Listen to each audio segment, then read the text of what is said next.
The day my son looked me in the eye and said, "This is my house now," something inside me broke.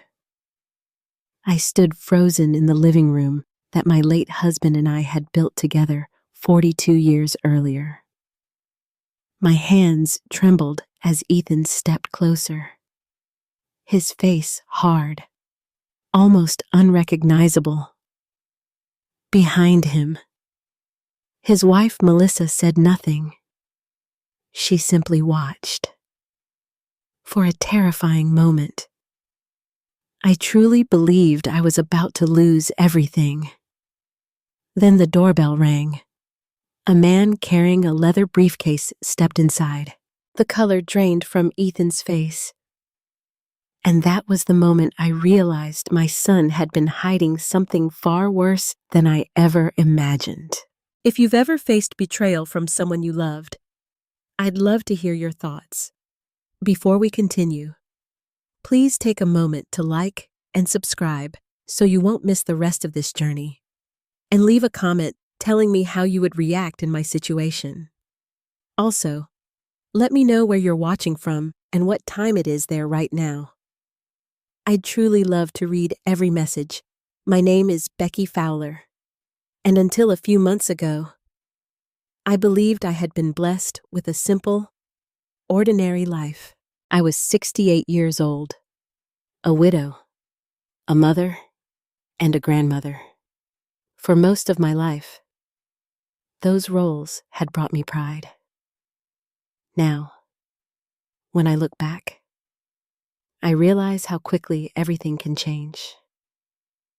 The house at the center of this story sits on a quiet street outside Columbus, Ohio. It's not a mansion. It never was. It's a modest 2-story brick home with white shutters and a wraparound porch that my husband, Thomas, always insisted on repainting himself. That house wasn't just a building. It was our life.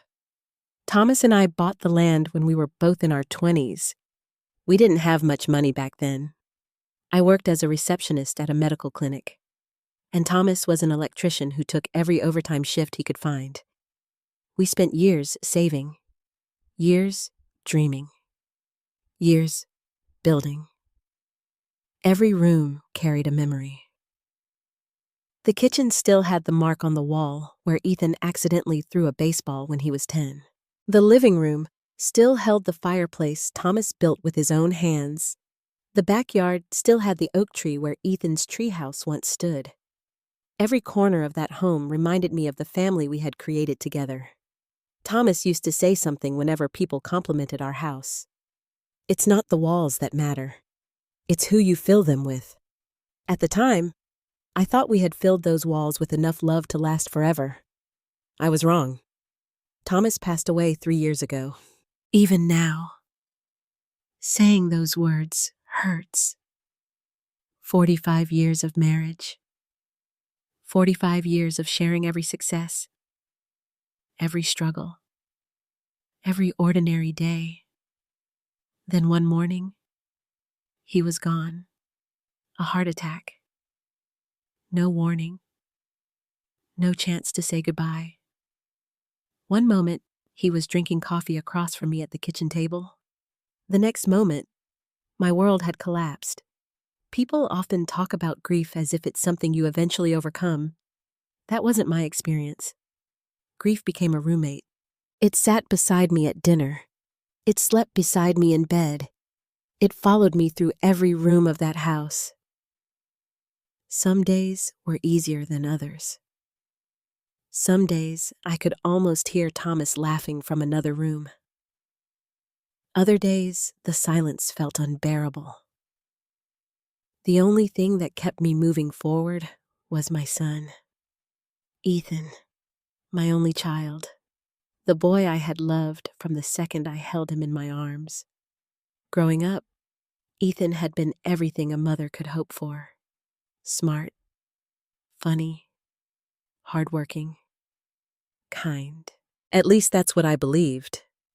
He played baseball in high school, graduated college, built a career in real estate, married a beautiful woman named Melissa. Then came Sophie, my granddaughter, the light of my life. Whenever people asked how I was managing after Thomas died, I always gave the same answer. I have Ethan. And I truly believed that. For the first year after Thomas passed away, Ethan called me almost every day. Sometimes he would stop by after work. Sometimes he brought Sophie. Sometimes he simply sat with me on the porch while we watched the sunset. I remember one evening in particular. The sky was painted orange and pink, the same colors Thomas loved. Ethan sat beside me quietly. Then he put his arm around my shoulders. "We're going to take care of you, Mom." I cried right there on the porch, not because I felt weak, but because I felt loved, protected, safe. For a long time, I thought those words came from his heart. Maybe they did, at least at first. Looking back now, I find myself questioning everything. Maybe that's what betrayal does. It rewrites your memories, makes you wonder which moments were real and which were performances. Still, there was a time when I trusted my son completely, a time when I never imagined being afraid of him. Life settled into a routine after Thomas's death. I volunteered twice a week at the local church food pantry. I attended a book club every Thursday. I met Linda Parker, my next-door neighbor, for coffee almost every Saturday morning. Linda and I had lived beside each other for nearly 30 years. We had watched our children grow up together. She knew me better than almost anyone. Whenever she asked how I was doing, I always smiled. I'm okay. And most days, I was. Lonely sometimes, but okay. Then little things started changing. At first, they seemed harmless. Ethan called less often. When I called him, he sounded distracted. Melissa seemed stressed whenever I visited. There was tension in their marriage that neither of them discussed openly. One afternoon, I overheard part of a conversation. Not intentionally. I had called Ethan, and he accidentally answered before realizing it. I heard him arguing with someone. Probably Melissa. His voice sounded sharp, frustrated, angry. Then the call disconnected. When I asked about it later, he brushed it off. Just work stuff. Mom. I believed him. Why wouldn't I? He's my son. Weeks passed, then months. The changes became harder to ignore. Ethan looked exhausted whenever I saw him. Melissa smiled less. Neither of them seemed financially comfortable anymore. But every time I asked if something was wrong, they insisted everything was fine. One Sunday afternoon, they came over for dinner. I cooked Ethan's favorite meal, meatloaf, mashed potatoes, and homemade apple pie. The same meal I had made for his birthday every year since he was a child. At first, everything felt normal. Sophie laughed. Melissa complimented the food. Ethan told a few stories from work. Then something strange happened. I noticed him staring around the dining room. Not casually. Carefully. Almost like he was evaluating something. His eyes moved from the walls to the windows, then toward the staircase, then toward the kitchen. The look lasted only a few seconds, but it unsettled me. I couldn't explain why. A few minutes later, I caught him doing it again, studying the house, measuring it somehow. The feeling in my stomach tightened. I pushed it away. Maybe I was imagining things. Maybe grief had made me overly sensitive. After dinner, Ethan stayed behind while Melissa and Sophie waited in the car. He stood beside the front door awkwardly, like he wanted to say something. Finally, he smiled, but it didn't reach his eyes. "Mom," he said, "if you ever needed help, you tell me, right?" I laughed softly. "Of course." He nodded. Then he glanced back at the house one more time. A long glance. Long enough for me to notice. Long enough for me to remember it later. At the time, I thought nothing of it. Now I know that was the beginning. The first crack in the foundation of everything I believed about my family. And before long, that crack would become a canyon wide enough to swallow trust, love, and nearly my entire future. About 3 months after that dinner, Ethan called me on a rainy Tuesday evening. I remember exactly where I was when the phone rang. I was standing in the kitchen, washing dishes after dinner. The television was playing softly in the living room. And outside, rain tapped gently against the windows. When I saw Ethan's name on my screen, I smiled. No matter how old your child gets, there's always a small part of you that lights up when they call. "Hi, sweetheart," I answered. For a moment, there was silence. Then I heard him exhale, a long, heavy breath. "Mom, do you have a minute?" Something in his voice immediately worried me. "Of course." Another pause. Then he said the words that would change everything. "We've run into some financial problems." My stomach tightened. I turned off the faucet and sat down at the kitchen table. "What happened?" Ethan hesitated. The hesitation lasted just a little too long. "The real estate market hasn't been great. A couple of investments didn't work out. We're behind on some bills." I listened quietly. He sounded embarrassed. Ashamed. At least, that's what I thought at the time. "We'll figure it out," I said. "You always do." A sad laugh escaped him.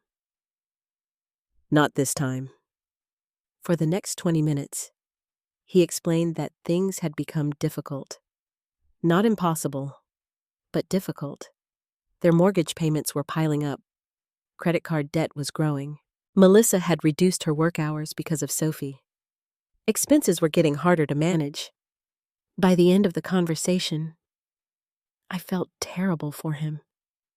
He sounded exhausted, defeated, like a man carrying far more than he could handle. Then came the question. "Mom, would it be okay if we stayed with you for a while?" I didn't even think about my answer. Of course. To me, there wasn't another option. He was my son. Family helps family. That's what Thomas and I had always believed.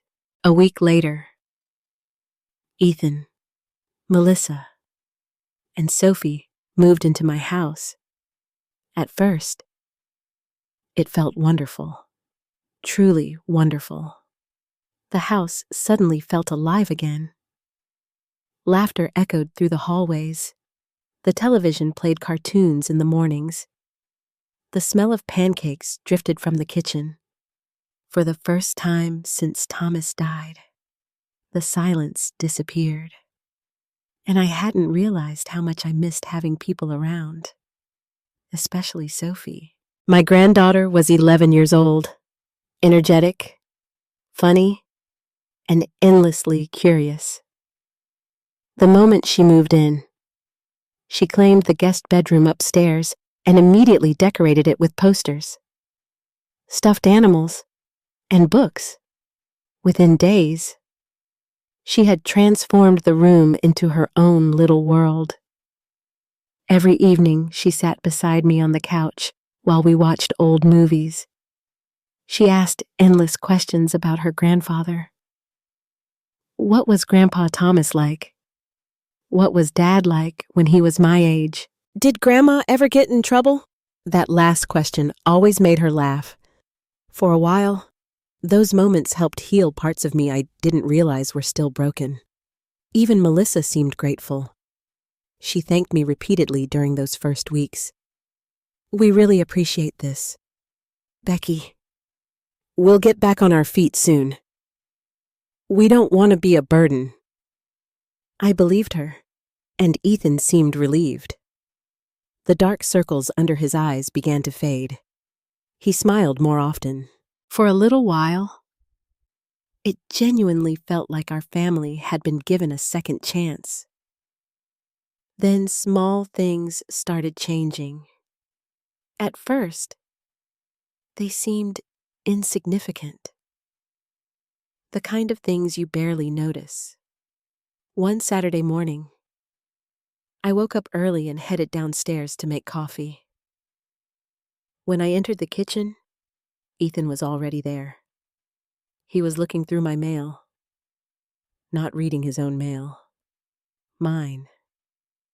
The envelopes were spread across the counter. "Oh," he said quickly when he noticed me. "I was just sorting things." I laughed awkwardly. "That's okay." It felt strange, but not strange enough to argue about. After all, we were family. A few days later, another incident happened. I came home from grocery shopping and found Ethan moving furniture in the living room. My furniture. Without asking, the couch had been moved. The coffee table had been repositioned. Several family photos had disappeared from the shelves. What happened? I asked. Ethan smiled. The room flows better this way. I looked around. It didn't feel like my living room anymore. But again, I said nothing. Maybe I should have. Maybe that's where I made my first mistake. I kept telling myself he was stressed. I kept telling myself he meant well. Then Melissa began making changes too. She reorganized my kitchen cabinets. She replaced my grocery lists. She started ordering household supplies without asking. One afternoon, I spent nearly 20 minutes searching for a mixing bowl because she had moved everything to different cabinets. When I finally found it, she laughed. You'll get used to the new system. The new system. Not our system. Not Becky's system. The new system. The phrase lingered in my mind longer than it should have. Weeks passed. Slowly. Something shifted inside the house. It became difficult to explain. No single event seemed serious. But together, they created an uncomfortable feeling. A feeling that I no longer fully belonged. One evening, I walked into the family room and found Ethan sitting in Thomas's old recliner. That chair had always been special to me. After Thomas died, I couldn't bring myself to move it. Seeing it empty hurt, but seeing it there comforted me too. It reminded me of him. Now Ethan sat in it every night, watching television, using the side table, treating it as his own. Again, I told myself not to overreact. It was only a chair. But grief doesn't work that way. Some objects carry memories. And memories matter. The situation became more uncomfortable when Ethan started involving himself in my personal finances. At first, it sounded reasonable. One evening, he sat down beside me with a concerned expression. "Mom, have you looked at your utility bills lately?" No. I noticed they're pretty high. I frowned. Are they? He nodded.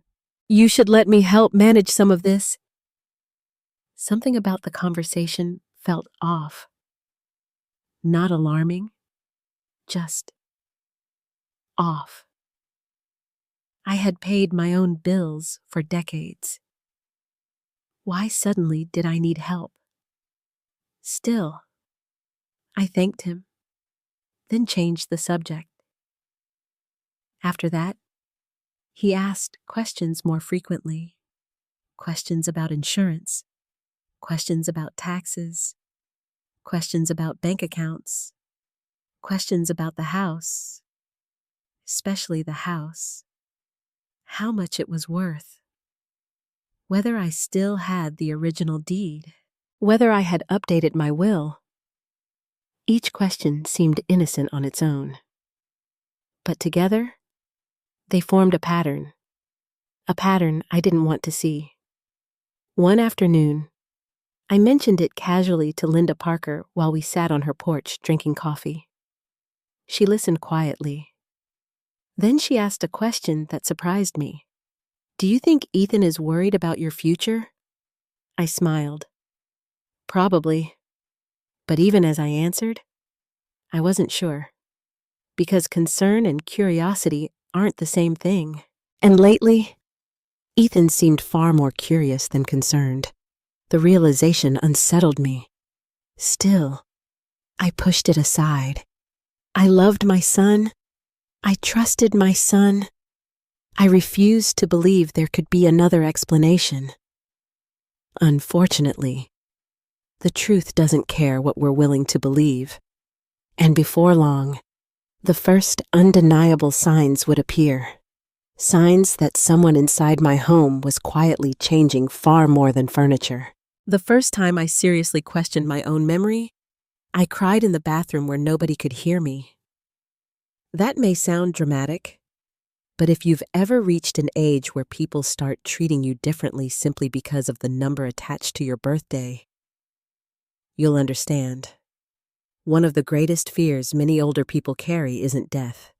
It's losing control, losing independence, losing confidence in your own mind. And someone was beginning to make me feel exactly that way. It started with my mail. For decades, I had the same routine. Every afternoon, I walked to the mailbox at the end of the driveway. I sorted through the envelopes at the kitchen table. Bills went into one pile, personal letters into another, advertisements went directly into the trash. Simple, predictable, normal. Then one afternoon, I noticed something strange. A bank statement was already opened when I brought it inside. At first, I assumed I had opened it earlier and forgotten. That explanation seemed reasonable. Until it happened again. And then again. The third time. I knew I wasn't imagining it. The envelope had clearly been opened before I touched it. I sat at the kitchen table staring at it. A knot formed in my stomach. When Ethan came home later that evening, I decided to ask, "Did you open one of my bank statements?" He looked up from his phone. "What? This?" I handed him the envelope. For a moment, something flashed across his face. Surprise, maybe concern. Then it disappeared. No, it was already open. He shrugged. Maybe you forgot. The answer irritated me more than I expected. I didn't forget. His expression softened. The way people speak to a child who doesn't understand something. Mom, everybody forgets things sometimes. I wanted to argue. Instead, I stayed quiet because a small voice inside my head whispered, "What if he's right?" The thought lingered for the rest of the evening. What if I had opened it? What if I simply didn't remember? The possibility bothered me more than I cared to admit. A few days later, another incident happened. This one was harder to explain away. I received a phone call while eating breakfast. The woman on the line introduced herself as a representative from a financial services company. Mrs. Fowler, we're following up regarding the property ownership inquiry. I nearly dropped my coffee. The what? There was a brief pause. The property ownership inquiry submitted last week. I didn't submit any inquiry. Now the woman sounded confused. According to her records, someone had contacted their office seeking information regarding ownership verification and title documentation for my house. My house. The house Thomas and I had spent 45 years paying for. The house that held nearly every important memory of my life. My heart started pounding. Who made the inquiry? I'm sorry, ma'am. I can't disclose that information. The call ended a few minutes later, but the uneasy feeling remained. That evening, I confronted Ethan again. This time, Melissa was sitting nearby. I told them about the phone call. The reaction I expected never came. Neither seemed surprised. Instead, Ethan laughed. Actually laughed. Mom, you're worrying over nothing. Someone was asking about my property. So why would anyone do that? He exchanged a quick glance with Melissa. The look lasted only a second, but I noticed it. Then Melissa leaned forward. Becky, have you considered that maybe you're misunderstanding what people are telling you? The comment hit harder than she probably intended, or perhaps exactly as hard as she intended. I stared at her. What do you mean? Her smile looked sympathetic. Too sympathetic. You're under a lot of stress. Stress. That word. I had started hearing it more often lately. Every concern I raised became stress. Every question became confusion. Every instinct became overreaction. And little by little, I began doubting myself. The worst part, it worked. A week later, another strange thing happened. I tried logging into my utility account online. The password didn't work. I tried again. Still nothing. Eventually, I reset it. When I finally gained access, I discovered the account's recovery email had been changed. The new email wasn't mine. It belonged to Ethan. I stared at the screen in disbelief. There had to be an explanation. There had to be. When I asked him about it, his answer came instantly. Oh, yeah. You asked me to help manage some of those accounts. No, I didn't. He frowned. Actually, you did.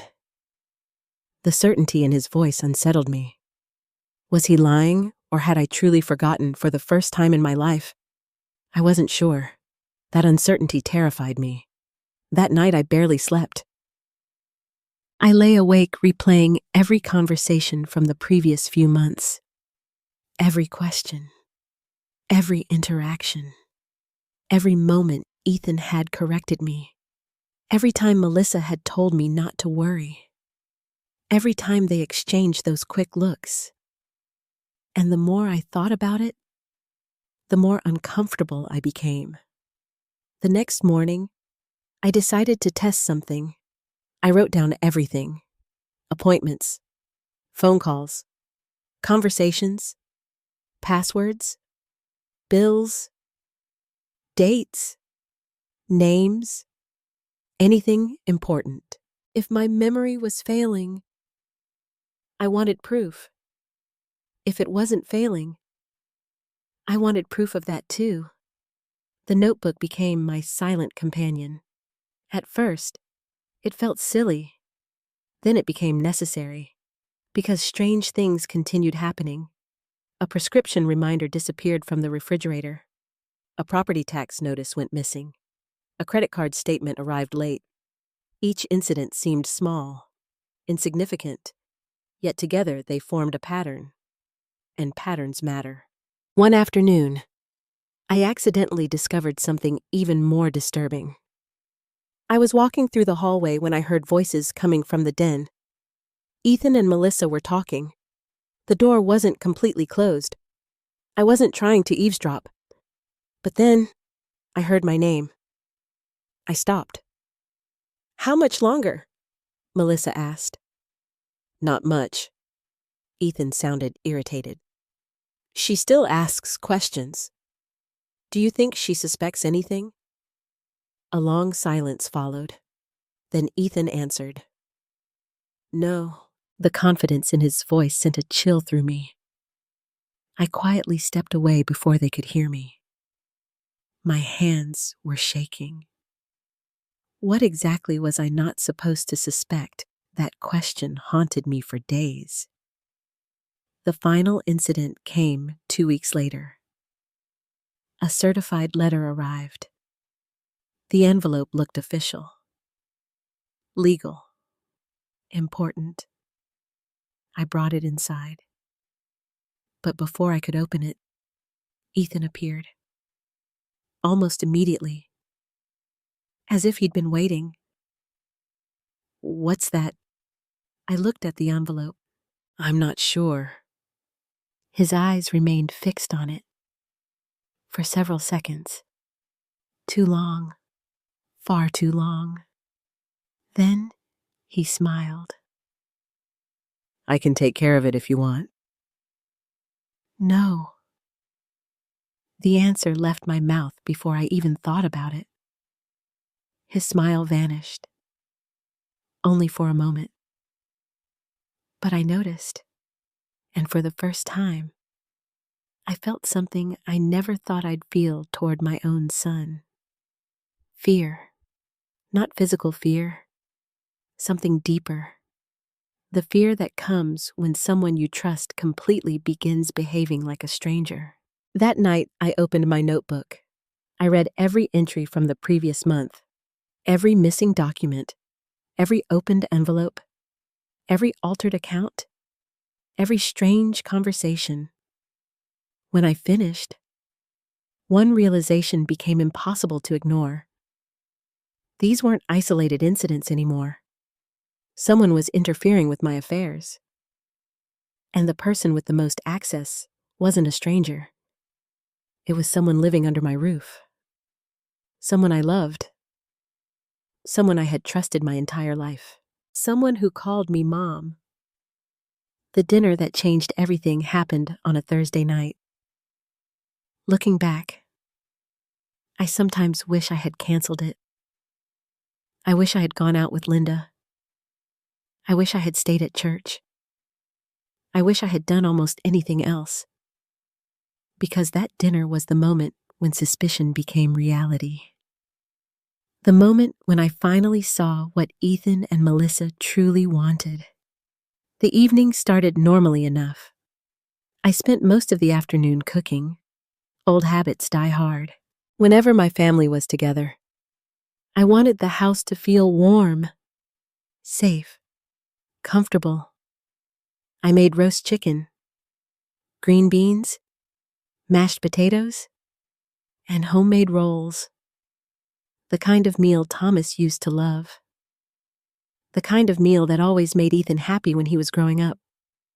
As I worked in the kitchen, Sophie sat nearby doing homework. Every few minutes, she asked a question. Sometimes about school, sometimes about history, sometimes about her grandfather. Those conversations had become my favorite part of the day. Unlike the adults in the house, Sophie never made me feel confused. She never made me doubt myself. Children often see the truth more clearly than adults. I just didn't know how important that truth would become. Around 6 o'clock, everyone gathered at the dining table. For the first few minutes, dinner felt pleasant. Sophie talked about a science project. Melissa discussed a television show she had been watching. I shared a funny story from the food pantry. Even Ethan seemed relaxed. I remember thinking perhaps I had worried too much. Perhaps the strange incidents of the past few months had innocent explanations. Perhaps things were finally getting better. Then Ethan cleared his throat. The room immediately became quiet. He set down his fork, looked at Melissa, then looked at me, and something inside me tightened. I knew that look, the look people wear when they've rehearsed a conversation.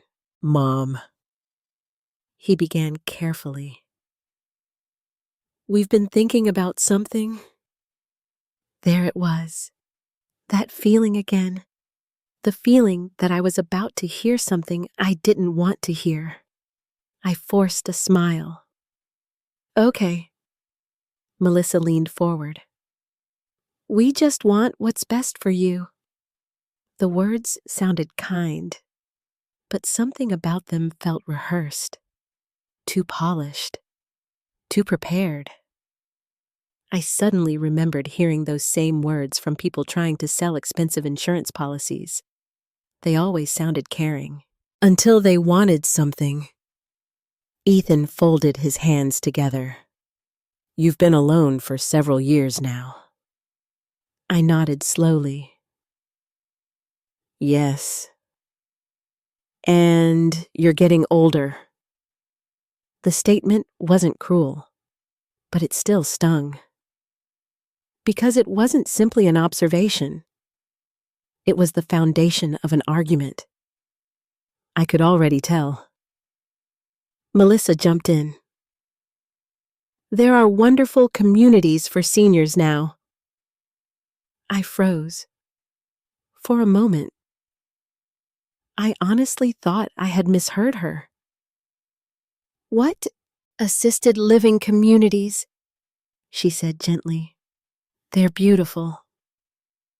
The room suddenly felt smaller. The air felt heavier. I looked from Melissa to Ethan, then back again. Nobody smiled. Nobody laughed. This wasn't a casual suggestion. This was serious. "You want me to move?" Ethan immediately raised his hands. No, not like that." But his expression told a different story. Melissa continued. "We just think it might be safer." Safer. Another word I had grown tired of hearing. "Safer than what?" I asked. Neither answered immediately. Finally, Ethan spoke. "What if something happened while you're alone?" "I'm not alone." The words escaped before I could stop them. A tense silence followed. Because we all knew exactly what I meant. I wasn't alone. They were living in my house, at least for now. Melissa shifted uncomfortably. "That's not what we mean." "Then what do you mean?" The warmth that had filled the dining room earlier was completely gone. I could see Sophie looking nervously between us. She sensed the tension. Children always do. Ethan sighed heavily. "Mom, maintaining a house this size is difficult." I stared at him. "My husband and I maintained it for 40 years. "You're not 40 anymore." The words hit harder than he realized, or perhaps harder than he cared. For a moment, nobody spoke. Then Melissa carefully introduced the real subject, the one they had been working toward all evening. "If you moved somewhere smaller, the house could be sold." There it was. Finally, the truth. Not safety, not concern. The house. I felt my stomach drop. A cold feeling spread through my chest. I suddenly understood why the conversation felt rehearsed, because it had been. They had planned every word, every sentence, every argument. This wasn't concern. This was a proposal involving my home, the home Thomas and I built together, the home where every memory of my marriage still lived. I slowly placed my fork on the table. No. The word came out calm, steady, certain. Ethan blinked. What? No. The room fell silent. Melissa forced a smile. Maybe you should think about it. I have. You haven't even heard all the details. I don't need details. My voice remained calm, but inside, my heart was racing. I could feel it. The disappointment on Ethan's face, the frustration, the annoyance, as though I were making things difficult, as though I were standing in the way of something that should naturally belong to him. Then something unexpected happened, something neither Ethan nor Melissa could have anticipated. Sophie spoke. At first, nobody paid attention. She was quietly eating mashed potatoes. Then she looked up. Daddy already has plans for Grandma's room. Every adult at the table froze. The silence that followed felt endless. Ethan's face lost color. Melissa nearly dropped her fork. I slowly turned toward my granddaughter. What did you say? Sweetheart? Sophie looked confused. She didn't understand why everyone was suddenly staring at her.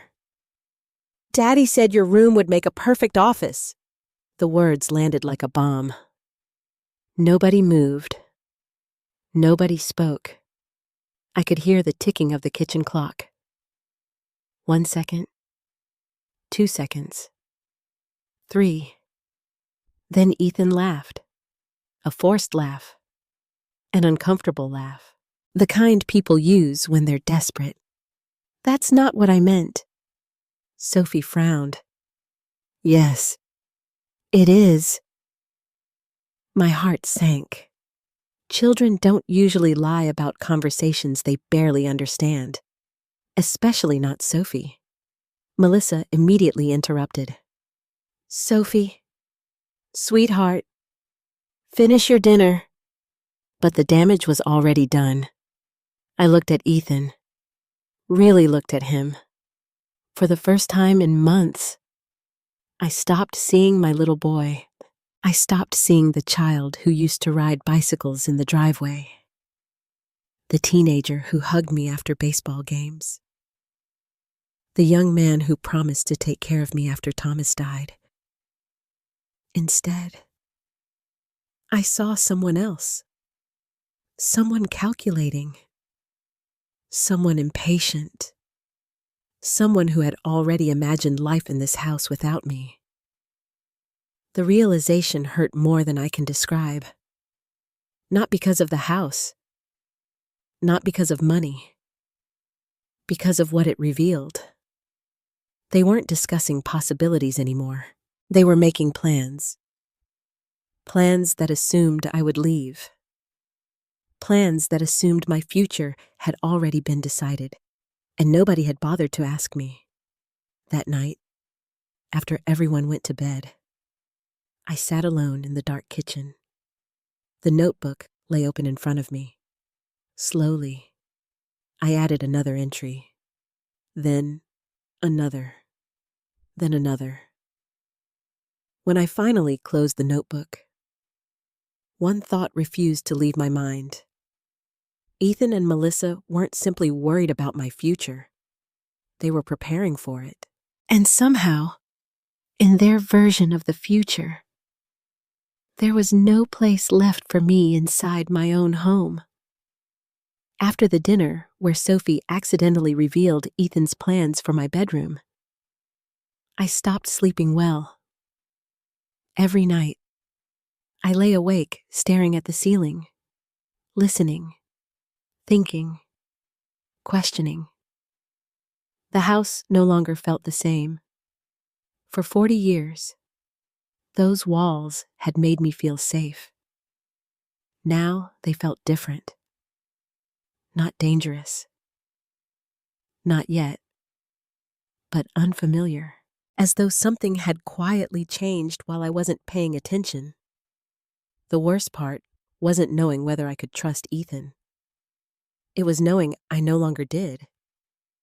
And once trust cracks, it never sounds the same again. A few days after that dinner, I met Linda Parker for coffee. It had become one of the few routines I still looked forward to. Linda and I usually met on her back porch. She made excellent coffee, and her porch overlooked a small garden she cared for like a child.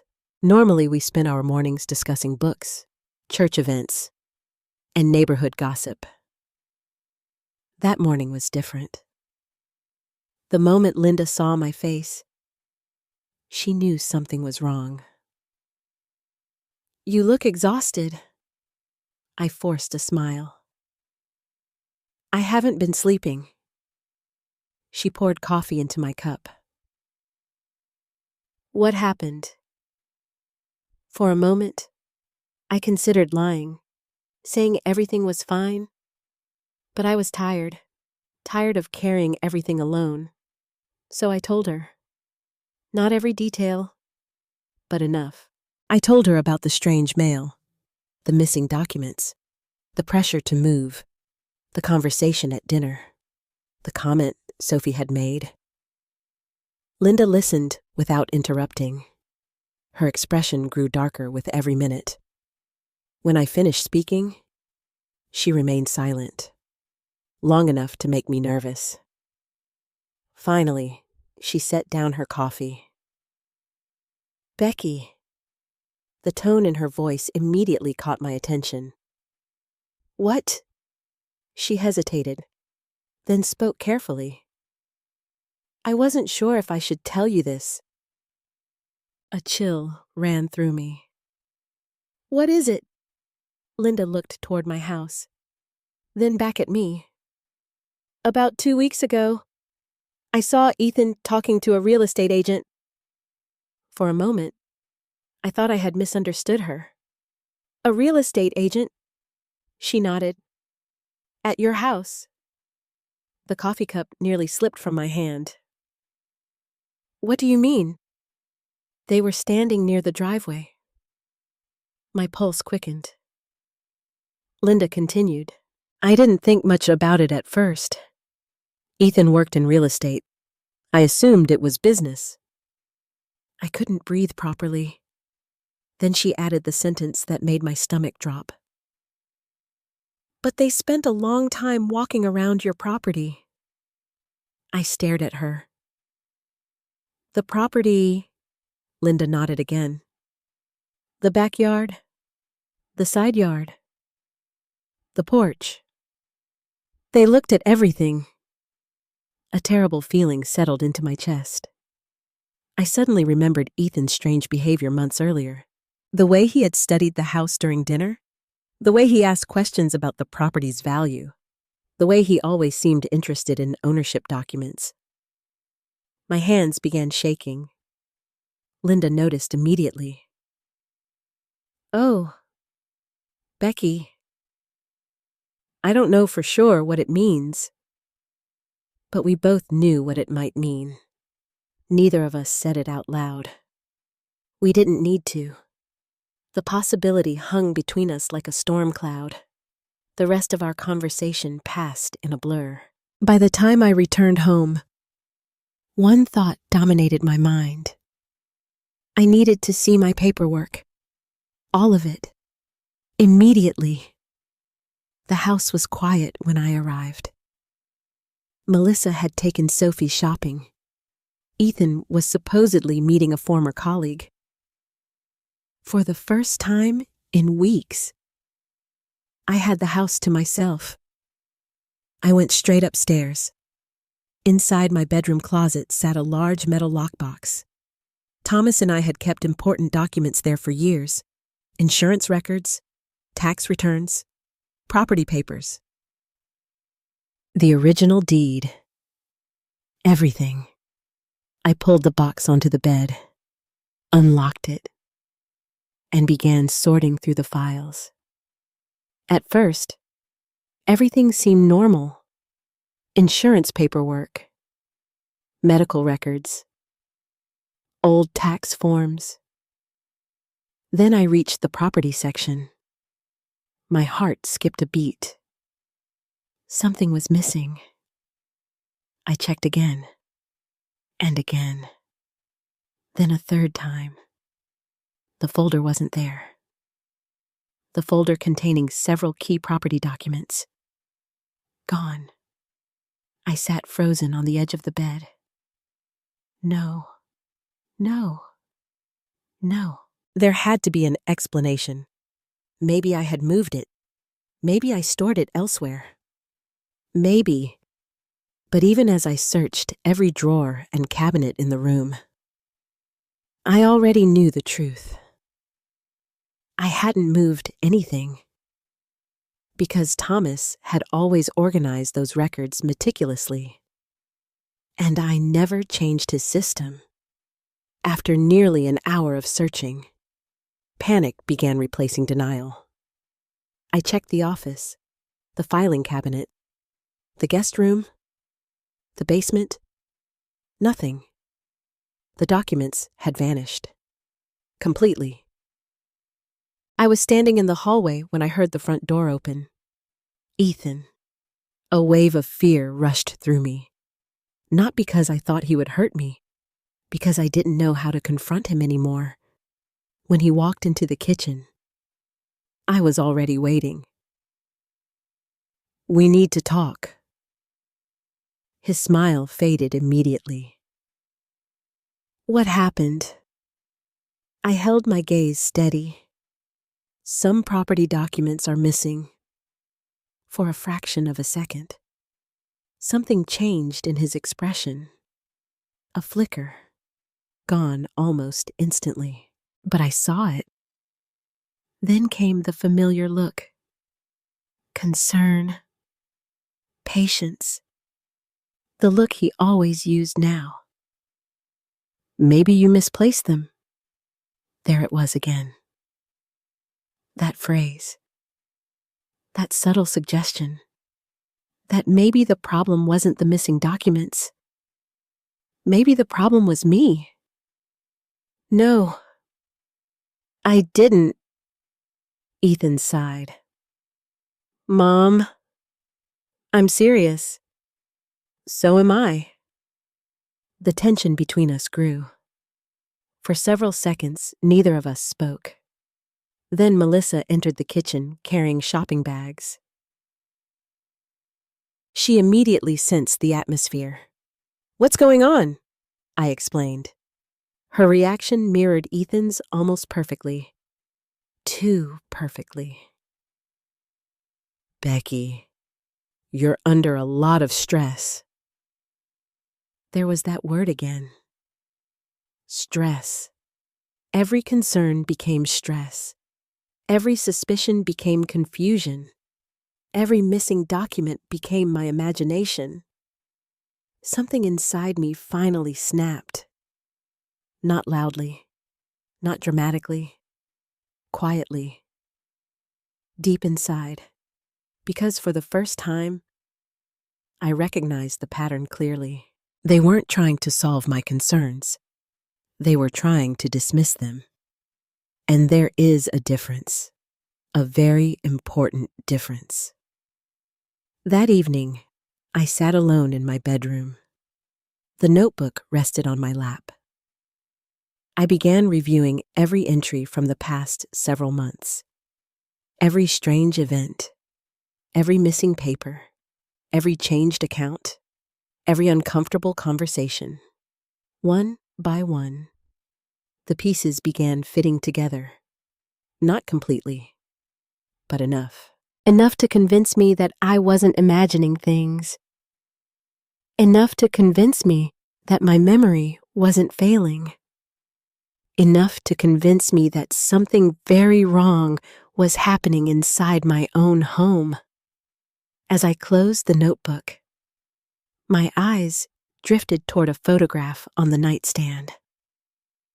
Thomas. The picture had been taken during our 40th anniversary trip. He was smiling, the same warm smile that had carried me through countless difficult moments. I picked up the frame. For a long time, I simply stared at it. Then I whispered something I hadn't said aloud since his funeral. I don't know what to do. The room remained silent. Of course it did. Thomas was gone.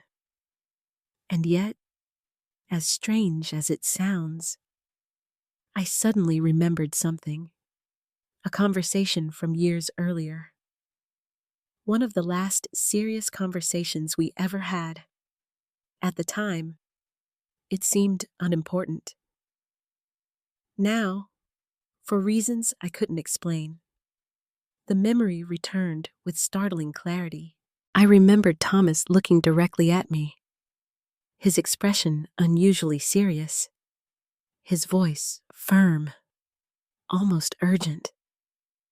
And I remembered him saying, "Becky, if there ever comes a day when you feel alone, scared, or pressured, don't sign anything, no matter who asks." A chill traveled down my spine, because suddenly, for the first time, I wondered why he had felt the need to tell me that, and whether he had known something I didn't. For the next several days, I couldn't stop thinking about Thomas's warning. Don't sign anything. The words echoed through my mind every time I looked at Ethan. Every time Melissa smiled at me. Every time I noticed another piece of my life slipping slightly out of place. I had spent years believing that my husband worried too much. Thomas was careful by nature, methodical, the kind of man who double-checked locks before bed and reviewed every bank statement twice. I used to tease him about it. "Nobody is trying to steal from us, Thomas." He would laugh and kiss my forehead. Maybe not, but being careful never hurts. Back then, I thought it was simply one of his quirks. Now I wasn't so sure. The memory of that conversation haunted me, especially because I remembered something else. Something I hadn't thought about in years. There had been a box, a small wooden box Thomas kept in our bedroom closet. Not the lockbox containing financial records. A different one. A personal box. A place where he stored letters, photographs, and private keepsakes. After he died, I had looked through it once. The memories had been too painful. I closed it and never opened it again. Now, for the first time in 3 years, I felt drawn back to it. The following morning, after everyone left the house, I went upstairs. My heart pounded harder with every step. Part of me felt ridiculous. What was I expecting to find? A secret message, a hidden solution. Life doesn't work that way. At least, that's what I believed. Still, something told me to look. Inside the closet, behind several old blankets, sat the wooden box. Dust covered the lid, a sign of how long it had been untouched. My hands trembled as I carried it to the bed. For several minutes, I simply stared at it. Then I opened it. The familiar scent of old paper drifted into the air. Photographs, birthday cards, vacation souvenirs, letters, memories from nearly half a century of marriage. Immediately, tears filled my eyes. I picked up a photograph from our honeymoon. Thomas was standing beside a lake in northern Michigan. Young, handsome, full of life. The sight of him stole my breath. Even after 3 years, grief could still surprise me. It could ambush me when I least expected it. I carefully placed the photograph aside and continued searching. One item after another emerged.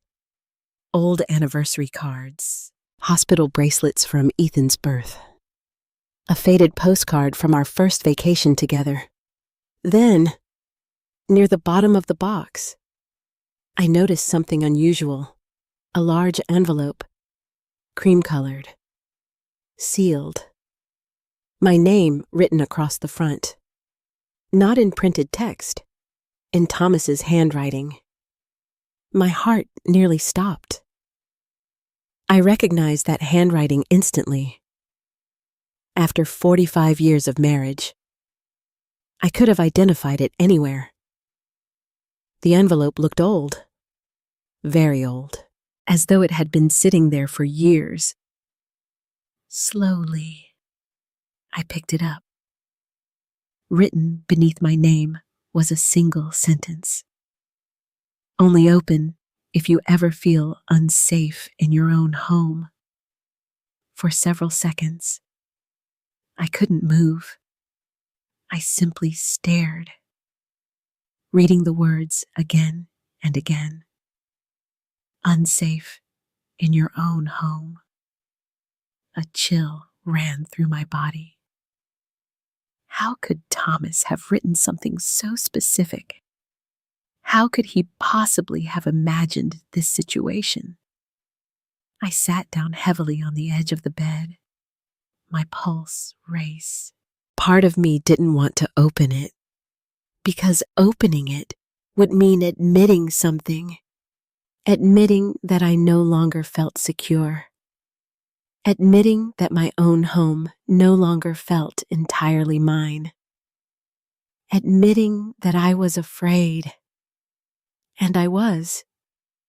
Not of violence, not of physical harm. Something more painful. I was afraid of losing everything Thomas and I had built together. I was afraid of losing my family. I was afraid that the son I loved was becoming someone I no longer recognized. After several minutes, I finally broke the seal. Inside were 3 items: a handwritten letter, a business card, and a folded document. I reached for the letter first. The moment I saw Thomas's handwriting, tears blurred my vision. My dearest Becky, if you're reading this, it means something has happened that made you uncomfortable enough to open this envelope. I hope I'm wrong. I hope this letter never becomes necessary. But if it does, I need you to remember something. You are stronger than you think. You always have been. The tears began falling immediately. I wiped them away and continued reading. Throughout our marriage, you trusted people because you saw the best in them. That's one of the things I loved most about you. But trust should never replace caution, especially when you're vulnerable, especially when you're grieving, especially when you're alone. My chest tightened. Every word felt as though he were speaking directly to me, not from the past, from the present, as if somehow he knew exactly what I would one day face. The letter continued. If anyone ever pressures you regarding money, property, legal documents, or major decisions, stop and ask for help. Do not let guilt make decisions for you. Do not let fear make decisions for you. And most importantly, do not let loneliness make decisions for you. I remembered the warning from years ago. Don't sign anything when you're lonely. Now I understood where it came from. I turned the page. Near the bottom, another paragraph waited. One that made my hands shake. If you ever need guidance, contact Daniel Carter immediately. He knows everything. He will know what to do. The business card suddenly seemed much heavier. Daniel Carter, attorney at law, Columbus, Ohio. Beneath the name was a direct phone number. I stared at it. Who was Daniel Carter? Thomas had never mentioned him. At least, not that I remembered. Why would my husband trust a lawyer enough to leave instructions like this? I reached for the final item, the folded document. Inside was a short legal statement. Most of it was difficult to understand. But one thing stood out clearly. Daniel Carter had been designated as a legal advisor and emergency contact concerning certain estate matters. Estate matters. Property matters. The house. My breathing became shallow.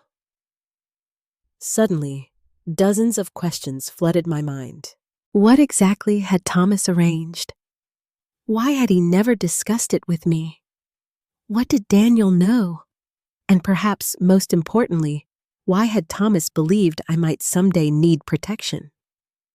A noise downstairs startled me. A door closing. Someone had come home. Quickly, I returned everything to the envelope. Then I hid it inside my dresser drawer beneath several sweaters. For the first time in months, I felt something unexpected. Hope. Small. Fragile. But real. Because for months I had felt trapped, confused, isolated. Every concern dismissed, every suspicion questioned, every instinct challenged. Now, suddenly, I had something solid. A message from the one person who had never betrayed me. The one person who had always protected me. Even after death. That evening, Ethan sat across from me during dinner, talking about ordinary things, acting completely normal. But something had changed. Not in him, in me. For the first time, I stopped seeing him as the only source of help available to me. Because now I knew there was someone else. Someone Thomas trusted. Someone waiting at the other end of a phone number. Someone who might finally explain the mystery surrounding my house. Later that night, after everyone went to bed, I sat alone in my room. The business card rested in my hand.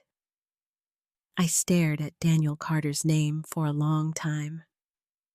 Then I looked at the clock. 9:47 p.m. Too late to call. I would have to wait until morning, but I already knew what I was going to do. Tomorrow, for the first time since Thomas died, I was going to ask someone for help. And deep down, I had a feeling that one phone call was about to change everything. The next morning, I woke up before sunrise. I hadn't slept much. Every time I closed my eyes, I saw Thomas's handwriting. Every time I drifted off, I heard his warning. Don't let loneliness make decisions for you. At 6:30, I was already sitting at the kitchen table with a cup of coffee. The business card rested beside me. Daniel Carter, attorney at law. I stared at the number for nearly 15 minutes before gathering the courage to call. Part of me felt foolish. What if this was nothing? What if I was overreacting?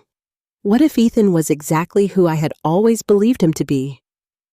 But another part of me remembered the missing documents, the opened mail, the property inquiries, the pressure to leave my home, and Sophie's innocent revelation about my bedroom becoming Ethan's office. No, something was wrong. Deeply wrong. At exactly 8 o'clock, I dialed the number. The call connected after 3 rings. Law offices of Daniel Carter. The woman on the line sounded professional and cheerful. Good morning. I swallowed nervously. My name is Becky Fowler. The effect was immediate. The woman became silent. Then her tone changed. One moment, Mrs. Fowler?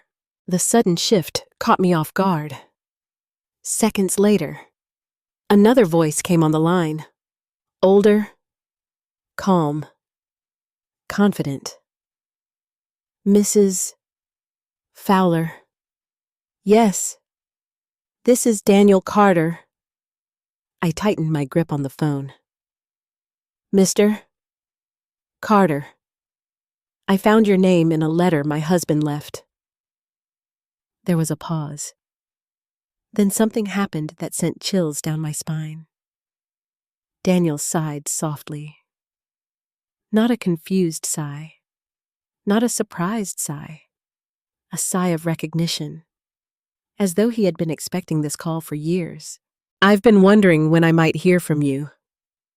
My heart began pounding. You knew Thomas. A faint laugh. Very well. I closed my eyes. For a moment, hearing someone speak my husband's name felt strangely comforting. We worked together for nearly 20 years. 20 years? I was stunned. Thomas had never mentioned him. Or if he had, I didn't remember. Daniel's voice softened. How are you doing? Becky. The question caught me off guard. Not because of the words. Because he sounded genuine. More genuine than anyone had sounded in months. Before I realized it, I found myself telling him everything. Not every detail, but enough. The missing documents, the pressure from Ethan, the conversations about selling the house, the changes to my accounts, the real estate agent, the growing feeling that something wasn't right. Daniel listened quietly. He never interrupted, never questioned my memory, never suggested I was confused. When I finally finished, silence filled the line. Then Daniel spoke. Have you signed anything recently? The question came so quickly that it startled me. No. Good. The word carried unmistakable relief. My pulse quickened. Why? Another pause. Then Daniel spoke carefully. Because Thomas specifically instructed me to ask that question if you ever called. The room seemed to tilt. I sat perfectly still. What do you mean? Becky, I think it's time we met in person. The seriousness in his voice frightened me. I had expected explanations, perhaps advice. Instead, he sounded concerned. Very concerned. When, as soon as possible, my stomach tightened. Can you tell me what's happening? I can. A brief pause. But I'd rather do it face to face. That answer only increased my anxiety. For the next few seconds, neither of us spoke. Then Daniel asked a question. One that surprised me. Do Ethan and Melissa know you've contacted me? No? Good. The answer came immediately. Too immediately. I felt my heartbeat accelerate. Why would that matter? Before I could ask, Daniel continued. Keep it that way. The kitchen suddenly felt colder. Much colder. Daniel. His voice softened. Becky, I don't want you to panic. Which, of course, immediately made me panic. But I need you to listen carefully. I sat up straighter. Okay. Do not sign anything. Thomas's words, exactly the same. A chill ran down my spine. Daniel continued. Not property documents. Not financial documents. Not power of attorney documents. Nothing. I felt dizzy. What exactly are you worried about? For the first time. Daniel hesitated. Then he answered. I'm worried because Thomas was worried. The statement hung in the air. Heavy. Unsettling. What did Thomas know? A long silence followed. Finally, Daniel spoke. He knew human nature. The answer confused me. What does that mean? It means he spent years making sure you'd be protected if anyone ever tried to take advantage of you. I couldn't speak. The words felt impossible to process. Take advantage of me. The phrase sounded ugly, painful, yet uncomfortably familiar. Because wasn't that exactly what I had begun fearing? Daniel cleared his throat. I can explain everything when we meet. When can you come? I'll arrange my schedule. His tone became more focused. In the meantime, continue acting normally. What? Don't confront anyone. Don't accuse anyone. Don't mention our conversation. The instructions sounded more like a strategy than legal advice. And that realization terrified me.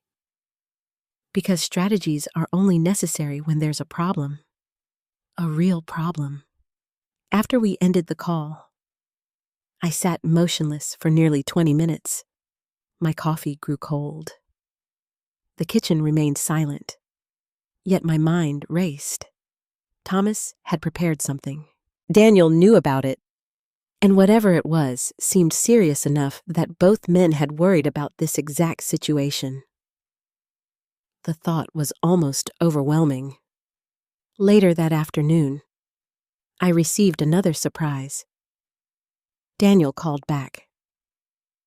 His voice sounded even more serious than before. I reviewed some records. The knot in my stomach tightened immediately. And I need to ask you a few questions. The next 10 minutes felt like an interview. He asked whether Ethan had requested access to financial records. Yes. Whether anyone had asked about ownership documents? Yes. Whether property-related paperwork had gone missing? Yes. Whether pressure had been applied regarding housing decisions? Yes. Each answer seemed to confirm something. Something Daniel already suspected. Finally, he stopped asking questions. Becky. His voice had changed. Completely. Now it sounded firm, decisive, professional. The voice of a man who had reached a conclusion.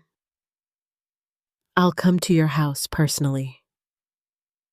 When? Soon. How soon? Very soon. My anxiety surged. What aren't you telling me? Another pause. Then Daniel said something that made my blood run cold. I believe events are moving faster than Thomas anticipated. I couldn't breathe. What does that mean? It means we may have less time than I hoped. The call ended shortly afterward, but his final words stayed with me. Less time. Less time for what? That evening, Ethan seemed unusually cheerful. Melissa appeared relaxed.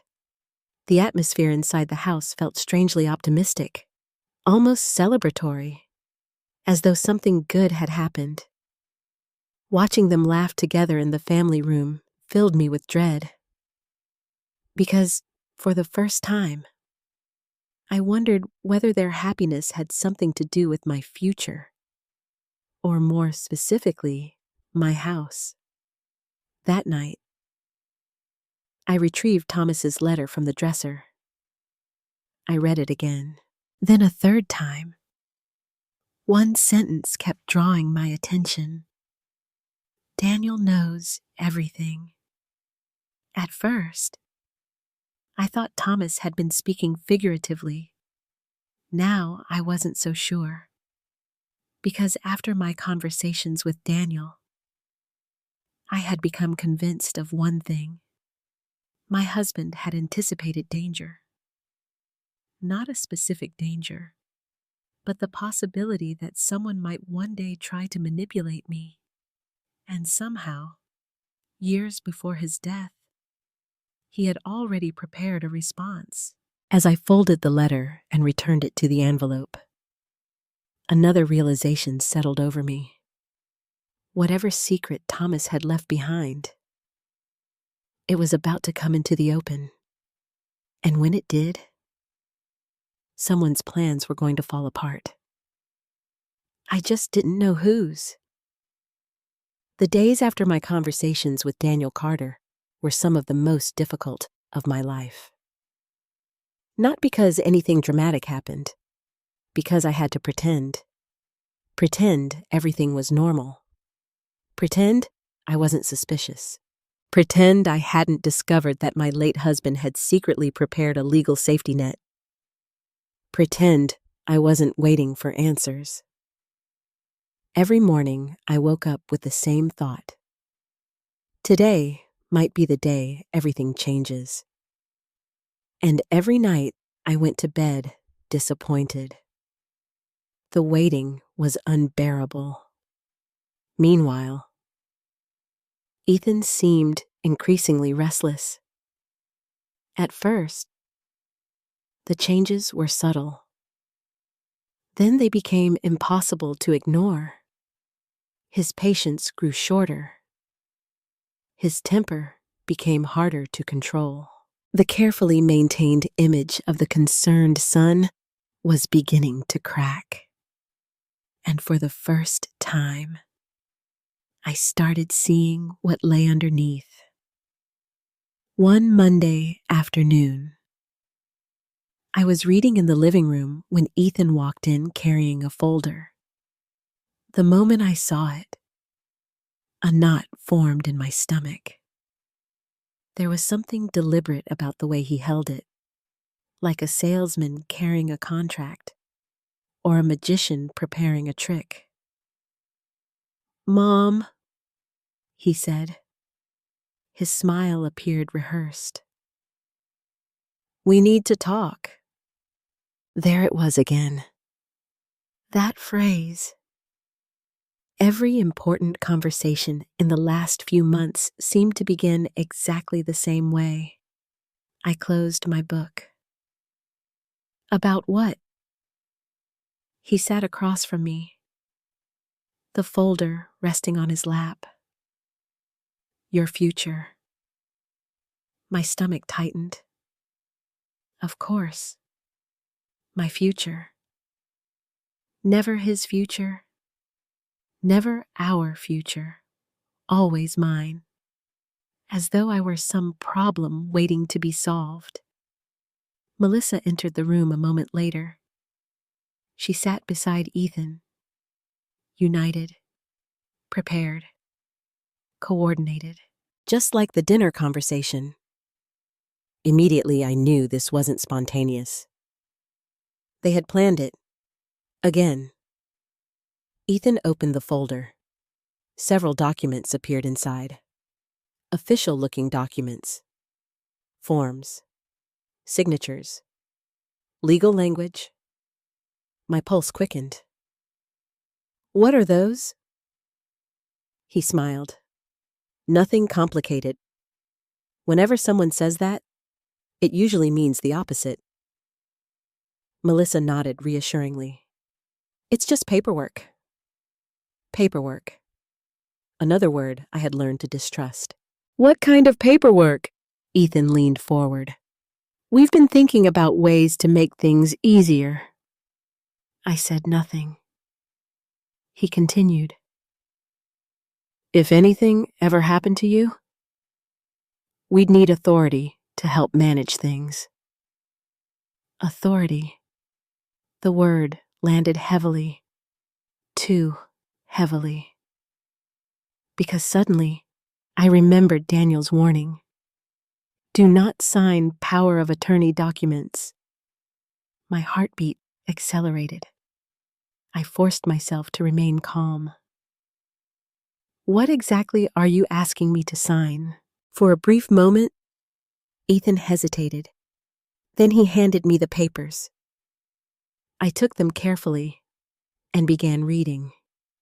The first page was enough. My hands nearly started shaking. Durable power of attorney. The title sat boldly across the top. I immediately understood why Daniel had sounded so concerned. If signed, Ethan would gain significant legal authority over financial matters. Authority I had never asked him to have. Authority I wasn't prepared to give. I continued reading, trying to appear confused rather than alarmed. Inside, however, my mind raced. This wasn't assistance. This was control. Complete control. I looked up. "Ethan, why would I need this?" His answer came quickly. Too quickly. "Because you're getting older." There it was again. The same argument, repeated endlessly. Older, older, older, as though age automatically erased competence. Melissa added her usual gentle voice. "We just want to help." The words sounded kind, but now I heard something different underneath them. Expectation, pressure, impatience. I placed the papers back on the table. "I need time." Immediately, Ethan frowned. "Time for what?" The question surprised me. Normal people don't object to someone reviewing legal documents. Only people who need a quick signature do that. "I want to read them carefully." His jaw tightened. "They're standard forms." "I still want to read them." A long silence followed. Finally, Melissa forced a smile. "Of course." But I could see disappointment in her eyes. Real disappointment. As though a carefully planned schedule had just been delayed. The conversation ended shortly afterward. Yet over the next several days, the pressure intensified. Everywhere I turned, the documents appeared. On the kitchen table, in my bedroom, beside my favorite chair. Each time accompanied by another reminder, another suggestion, another attempt. "You've had plenty of time to look them over. Did you have any questions? Most people your age already have these documents." Most people your age. The phrase made my skin crawl, as though my age had become their primary argument. One evening, while helping Sophie with homework, I overheard Ethan and Melissa arguing in the kitchen. Their voices were low, but angry. I wasn't trying to listen. Then I heard Ethan say something that stopped me cold. "She's stalling." The room suddenly felt very quiet. Melissa answered, "Maybe she suspects something." My heart nearly stopped. There was that phrase again. Suspects. Not worries. Not misunderstands. Suspects. Ethan lowered his voice further. I couldn't hear every word, but I heard enough. "We can't wait forever." The statement echoed inside my mind long after the conversation ended. We can't wait forever? Wait for what? The next morning, I called Daniel. He answered immediately, as though he had been expecting my call. "What happened?" I explained everything. The documents, the pressure, the constant reminders, the power of attorney forms. Daniel became very quiet, dangerously quiet. Then he asked one question. "Did you sign anything?" "No." The relief in his voice was unmistakable. "Good." He paused, then added, "Keep refusing."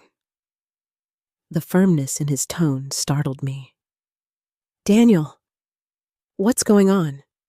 For a moment, I thought he might finally tell me.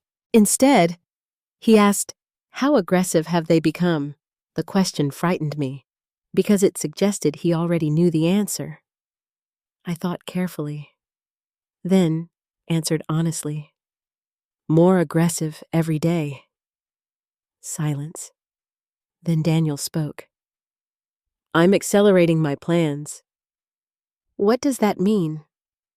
"It means I don't think we should wait much longer." My pulse quickened. "When are you coming?" "Soon." Again that word. Soon. I was beginning to hate it. After we ended the call, I sat quietly in the kitchen, trying to steady my nerves, trying to remain patient, trying not to imagine worst-case scenarios. But patience became increasingly difficult, especially because Ethan seemed to sense he was losing control. The next few days were the worst yet. His frustration became visible. The polite mask slipped more often. His voice grew sharper. His smiles became less convincing. Once, when I refused to discuss the paperwork again, I saw genuine anger flash across his face. Not disappointment, not concern, anger. It vanished almost instantly. But I saw it. And once you see something like that, you can't unsee it.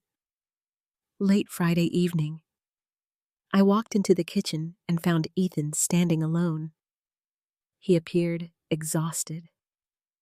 His eyes were dark, his shoulders tense. For a moment, I almost felt sorry for him. Then he looked at me, and the bitterness in his expression shocked me. "Mom!" The word sounded heavy, resentful.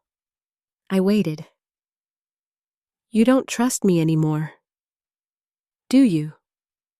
The question caught me off guard. For a few seconds, neither of us spoke, because the truth sat between us. Huge, impossible to ignore. Finally, I answered carefully. "I don't understand what's happening." His jaw tightened. "That's not what I asked." The silence that followed felt endless, because for the first time in my life, I couldn't honestly answer yes, and I think he knew it. That realization changed something, not just in him, in me. Because in that moment, I understood something important. The frightened woman who had spent months doubting herself was disappearing. Slowly, painfully, but disappearing. And in her place stood someone stronger, someone more cautious, someone finally willing to trust her own instincts. The same instincts that were now screaming a warning that grew louder with each passing day. Something was coming. Something big. And whatever Ethan was planning, he was running out of patience. The confrontation happened on a Sunday afternoon. A quiet Sunday. The kind of afternoon that should have been peaceful. The sky outside was clear. Birds moved between the trees in the backyard. The neighborhood was calm. Nothing about the day suggested it would become one of the most painful moments of my life. Yet somehow, I woke up knowing something was different. The tension inside the house had been building for weeks, like pressure trapped inside a sealed container. Eventually, something had to break. That afternoon, Melissa took Sophie to a friend's birthday party. For the first time in days, the house felt unusually quiet. Just Ethan and me. I was sitting in the living room reading when he walked in carrying the familiar folder. The same folder, the same documents, the same pressure. Except this time, there was something different about him. His patience was gone. Completely gone. He didn't smile. Didn't pretend. Didn't soften his voice. He simply walked into the room and sat down across from me. The folder landed heavily on the coffee table. "We need to finish this." I slowly closed my book. My heartbeat immediately accelerated. "Finish what?" His jaw tightened. "You know exactly what." "The papers?" "Of course." For several seconds, neither of us spoke. Then Ethan opened the folder and slid the documents toward me. "Sign them." "Not please. Not would you. Sign them." A direct command. I stared at him. The boy I had raised. The child whose scraped knees I had bandaged. The teenager whose broken heart I had comforted. The young man I had defended more times than I could count. And yet the person sitting across from me felt like a stranger. "No." The word came out quietly, but firmly. Ethan blinked, as if he hadn't expected resistance. Then he laughed. A short, humorless laugh. "Mom." "No." His expression hardened. "You haven't even looked at them." "I've looked, and I'm not signing."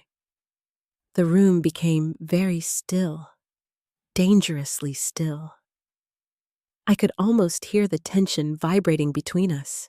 For months, Ethan had relied on guilt, manipulation, pressure, patience. Now those tools were failing, and I could see the frustration building behind his eyes. "Why?" The question sounded more demanding than curious. I chose my words carefully. "Because I don't want to." His face darkened immediately. "That's not a reason?" "Yes, it is." The answer seemed to catch him off guard. Perhaps because it was the first time I had spoken to him that way. Not apologetically, not defensively, directly. For a brief moment, neither of us moved. Then Ethan stood. The sudden movement startled me. He began pacing across the room, running a hand through his hair, trying to control himself. At least that's what it looked like. Finally, he turned toward me. "You don't trust me." There it was again. The accusation. Not concern. Not sadness. Accusation. I remained silent because I couldn't lie anymore, and I wasn't ready to tell the truth. The silence answered for me. His eyes narrowed. "After everything I've done for you." A familiar tactic. Guilt. But this time, it didn't work. Because for the first time, I saw it clearly. Helping someone doesn't create ownership over them. Love isn't a debt. Parenthood certainly isn't. "I never asked you to do those things." The words escaped before I could stop them. The effect was immediate. Ethan froze. Then his face changed. Something dark flashed across it. Something I had never seen before. Resentment. Deep resentment. Years of it. The realization shocked me, because suddenly I understood that this wasn't about recent events. This anger had been growing for a long time. Perhaps years. Perhaps longer. His voice became colder. "You know what your problem is?" I stared at him. "You still think everything belongs to you." The statement left me speechless. Everything belongs to me. The house belonged to me. Legally. The accounts belonged to me. The decisions belonged to me. How could that be selfish? Yet Ethan seemed convinced otherwise. For the next several minutes, years of frustration poured out of him. He talked about sacrifices, about responsibilities, about financial struggles, about how difficult life had become. At first, I listened sympathetically. Then something changed. Because gradually, the conversation stopped being about hardship and started becoming about entitlement. "You have no idea how hard things have been. I've spent years trying to build something. I'm your son. I deserve support." Deserve. The word appeared again and again. Eventually, I interrupted. "Ethan." He stopped talking. "What exactly do you think I owe you?" The question stunned him. For a moment, he simply stared. Then his expression hardened, and finally, the truth emerged. Not all at once, piece by piece, like poison slowly rising to the surface. "You have a house worth hundreds of thousands of dollars." I felt sick, because now we were finally talking about what this had always been about. The house. Not concern, not safety, not family. The house. I slowly stood. My legs felt weak, but my voice remained steady. "This house was built by your father and me." His eyes flashed. "And I'm his son." The answer came instantly, almost reflexively, as though he had rehearsed it countless times. The argument escalated quickly after that, faster than either of us expected. Years of assumptions collided. Years of resentment surfaced. Years of unspoken expectations exploded into the open. For the first time, Ethan stopped pretending. Completely. The mask vanished. And what remained terrified me, because beneath all the concern and kindness was something much uglier. Bitterness, a belief that he was owed something, a belief that my home already belonged to him, a belief that my future should be decided according to his needs. The realization shattered my heart. Not because of money, because of what it revealed about my son. Then came the moment I'll never forget. The moment that changed everything. Ethan slammed his hand against the table. The sound echoed through the room. His face was red, his breathing uneven. Years of frustration finally erupting. "You don't get it?" I stared at him. "Then explain it." For several seconds, he simply glared at me. Then he said the words that still echo in my memory, the words that opened this story. "This is my house now." Silence. Absolute silence. I felt as though all the air had left the room. My heart stopped. Not physically, emotionally. Because in that moment, I understood something devastating. He wasn't asking anymore. He wasn't hoping. He wasn't planning. Somewhere inside his mind, the decision had already been made. The house was his. I was merely standing in the way.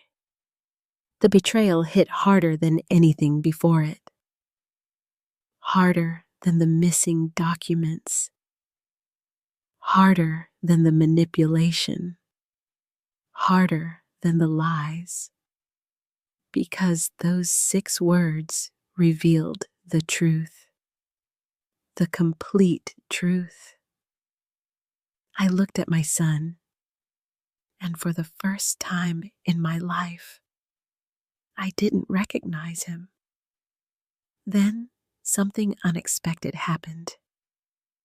A sound broke the silence. The doorbell. Once, clear, sharp, perfectly timed. Both of us froze. Ethan turned toward the front door. I watched confusion flash across his face. Then concern. Then something much stronger. Fear. Real fear. My pulse quickened. Because I recognized that expression. People only react that way when they know exactly who's standing on the other side of the door. The bell rang again. This time longer. More insistent. Neither of us moved. The silence became unbearable. Then slowly, Ethan's face lost color.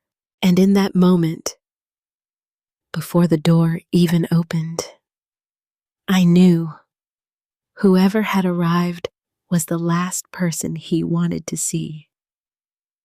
For several seconds after the doorbell rang, nobody moved. The silence inside the living room felt suffocating. I could hear my own heartbeat. I could hear Ethan breathing. Fast. Uneven. Nervous. And that alone told me more than words ever could. Because this was the same man who had just declared ownership of my home. The same man who had spent months pressuring me, manipulating me, questioning my judgment. Yet now, suddenly, he looked frightened, not angry, not irritated, frightened. The doorbell rang again, longer this time, more deliberate. Ethan stared toward the front hallway. For the first time in months, he looked completely unsure of himself. I slowly rose from my chair. He immediately stepped forward. "I'll get it," The speed of his response surprised me, almost as though he desperately wanted to intercept whoever stood outside. "No." The word left my mouth before I could think. His eyes snapped toward me. "I said, I'll get it." "No." For a brief moment, we simply stared at each other. A silent battle. Then I turned and walked toward the front door. I could practically feel his panic behind me. My hands trembled as I reached for the handle. Not from fear, from anticipation, because deep down, I already knew who it was. When I opened the door, Daniel Carter stood on my porch. A dark suit, gray hair, leather briefcase, calm eyes. The moment he saw me, he offered a small smile. "Mrs. Fowler?" For reasons I still can't fully explain, I immediately felt safer. Not because he carried legal documents. Not because he was a lawyer. Because he looked exactly like the kind of man Thomas would trust. Steady. Thoughtful. Unshakable. "Daniel." He nodded politely. Then his eyes shifted past me, toward Ethan. And something changed. The warmth disappeared. Not hostility. Professional seriousness.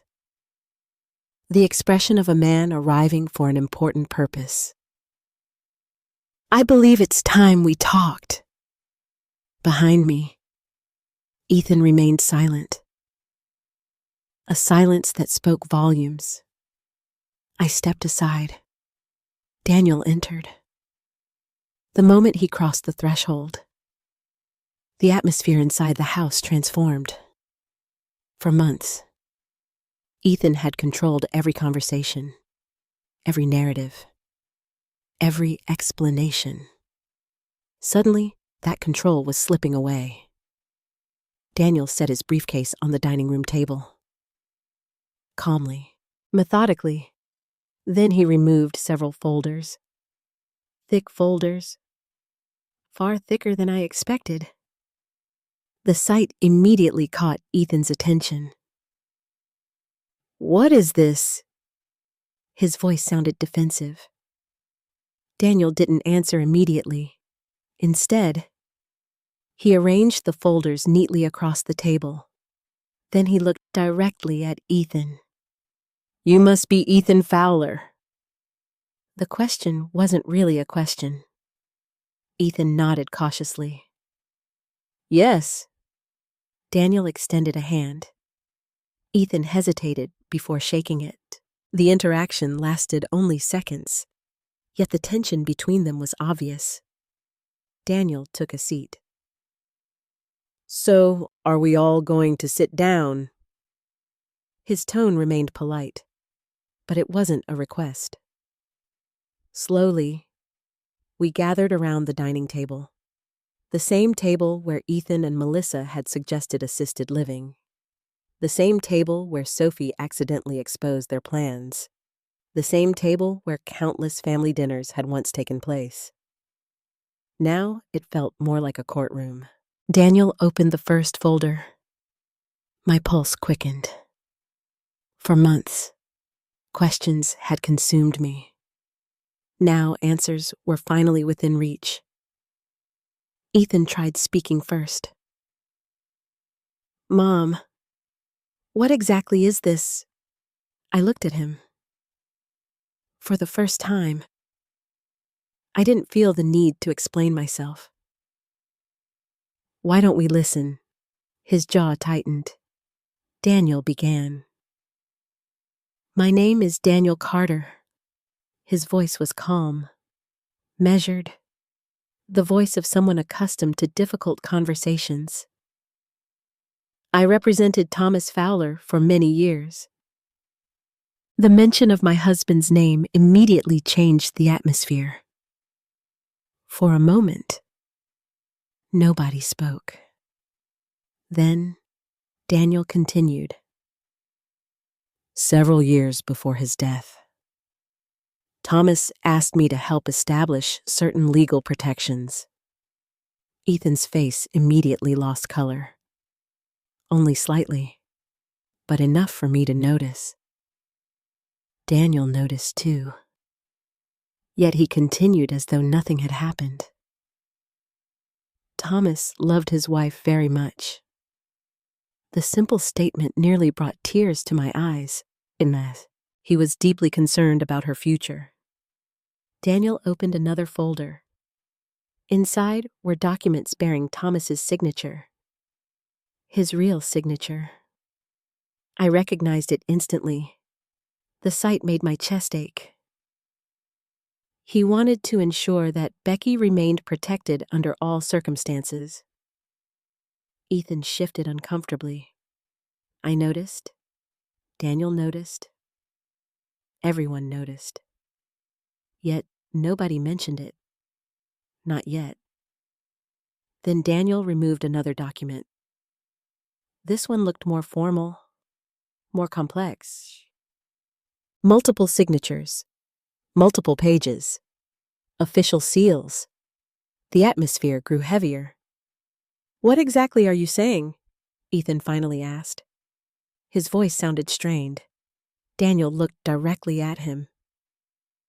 "I'm saying your father prepared very carefully."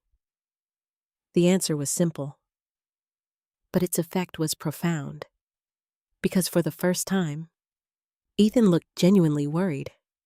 Not annoyed, worried. Daniel continued. Before his passing, Thomas expressed concerns regarding potential future pressure on Becky concerning financial assets. My breath caught.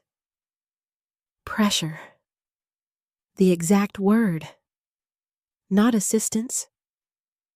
Not guidance. Pressure. The room fell silent. Daniel calmly opened another folder. Inside were printed records, notes, copies of correspondence, documents I didn't recognize. "What is all this?" I asked. Daniel looked at me kindly. "Evidence." The word sent a chill through the room. Evidence. Not information. Evidence. Ethan immediately leaned forward. "Evidence of what?" Daniel folded his hands together. For the first time, his expression hardened. Just slightly. But enough. Evidence that Thomas's concerns may have been justified. Nobody spoke. Nobody moved. The statement hung in the air like a thundercloud. Then Daniel began removing documents one by one. A property inquiry record, a title verification request, copies of communication involving ownership research. My stomach dropped. I recognized some of the details immediately. The mysterious phone calls, the strange inquiries, the missing information. Everything suddenly seemed connected. Ethan stared at the papers, his face growing paler with each passing second. Daniel continued. There are also records indicating attempts to gather information regarding transfer procedures. The room seemed to shrink. Transfer procedures? House ownership. Property control. The exact subjects Ethan had obsessed over for months. I looked at my son, really looked at him. His confidence was disappearing, rapidly. The man who had declared ownership of my home less than 10 minutes earlier now looked trapped, cornered, desperate. For the first time, I realized something important. Daniel hadn't come merely to explain. He had come prepared, very prepared. Then Daniel opened the largest folder of all, the one positioned at the center of the table. His movements became even more deliberate. Careful, almost ceremonial. My pulse thundered in my ears, because instinctively, I knew this folder mattered more than all the others. Ethan seemed to know it too. His eyes never left it. Daniel rested his hand on the documents, then looked directly at me. "Becky," his voice softened. "What I'm about to show you is the reason Thomas asked me to remain involved after his death." I stopped breathing. Every question from the past several months suddenly felt seconds away from being answered. Daniel slowly opened the folder. Inside lay a set of legal documents unlike anything I had seen before. Multiple signatures, official stamps, trust agreements, property provisions, inheritance clauses, page after page. Ethan's face turned completely white. And before Daniel spoke another word, I realized something. Whatever was inside those documents, my husband had planned this years ago, and somehow, unbelievably, he had already anticipated exactly the kind of battle now unfolding inside our family. I stared at the documents spread across the dining room table. For months, I had felt like I was walking through fog. Every question led to more confusion. Every answer seemed incomplete. Now, finally, I was close to the truth. And judging by Ethan's face, it wasn't the truth he wanted me to hear. Daniel adjusted his glasses and carefully opened the first document. The room was silent, painfully silent. Even the ticking clock in the kitchen seemed louder than usual. Then Daniel began speaking. "About 7 years ago, Thomas Fowler established a legal trust." I frowned. "A trust?" Daniel nodded. "Yes." I looked at the paperwork again. The term meant little to me. Thomas had always handled most of the legal details. I trusted him completely, perhaps too completely. Daniel continued. "The trust was created to protect certain assets." My pulse quickened. "What assets?" Daniel met my eyes. "The house." I felt a wave of surprise. "The house?" "Yes." For a moment, memories flooded my mind. Thomas sitting at the kitchen table reviewing paperwork. Thomas spending evenings speaking with accountants. Thomas occasionally mentioning meetings with attorneys. Back then, I never asked many questions. We trusted each other. That was enough. Now I wished I had paid closer attention. Daniel slid one document toward me. "Your husband placed significant protections around this property." I examined the pages. The legal language was overwhelming. Yet one thing became immediately clear. Thomas had been very thorough. Very thorough. Daniel pointed to a section. "These provisions specifically prevent ownership transfers without certain conditions being met." A strange expression crossed Ethan's face. Not confusion. Frustration. Daniel noticed. I noticed. Nobody mentioned it. Not yet. "Why would Thomas do that?" I asked quietly. Daniel folded his hands. The answer came gently. "Because he worried about what might happen after he was gone." My throat tightened. The pain of losing Thomas never truly disappeared. Sometimes it simply waited quietly in the background. Then moments like this brought it rushing back. Daniel continued. "He worried that people often become vulnerable after losing a spouse." I swallowed hard. Because he was right. Grief changes people. It changes judgment, confidence, energy. Sometimes it changes everything. Daniel looked directly at me.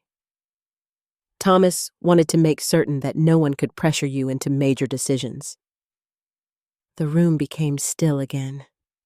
Pressure. There was that word. The same word appearing over and over, like a thread connecting everything. Then Daniel opened another document. This one appeared even more important. Several official seals covered the pages. Multiple signatures. Witness certifications. The works. When Daniel placed it on the table, Ethan visibly tensed. I noticed immediately, and for the first time, I saw genuine fear in my son's eyes. Daniel spoke calmly. There's something else you should know. I felt my heartbeat quicken. What? He turned another page. Thomas anticipated the possibility that someone might attempt to obtain authority over your finances. The room felt colder, much colder. My thoughts immediately returned to the power of attorney forms, the endless pressure, the repeated requests, the constant reminders. Daniel continued. As a result, additional safeguards were created. I stared at him. What kind of safeguards? He slid another document toward me. I scanned the page, then blinked, then read it again. Certain provisions had been activated immediately upon Thomas's death. Others would activate only under specific circumstances. The wording was complex, but the meaning became increasingly clear. Thomas had built layers of protection around me. Layers I never knew existed. Layers designed for exactly this kind of situation. Tears filled my eyes. Not from sadness, from love.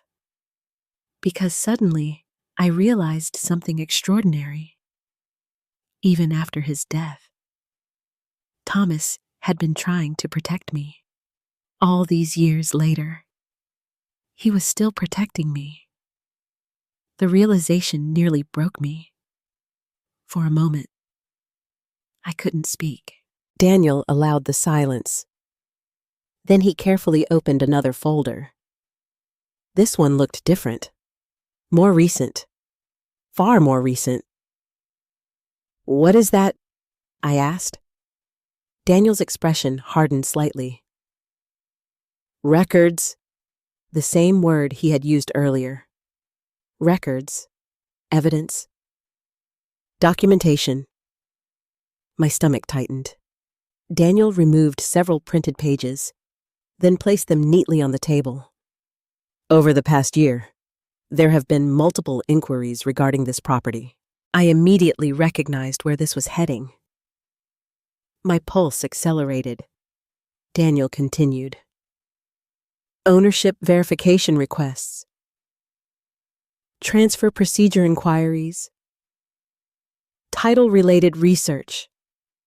Every word seemed to strike Ethan like a hammer. His face grew paler.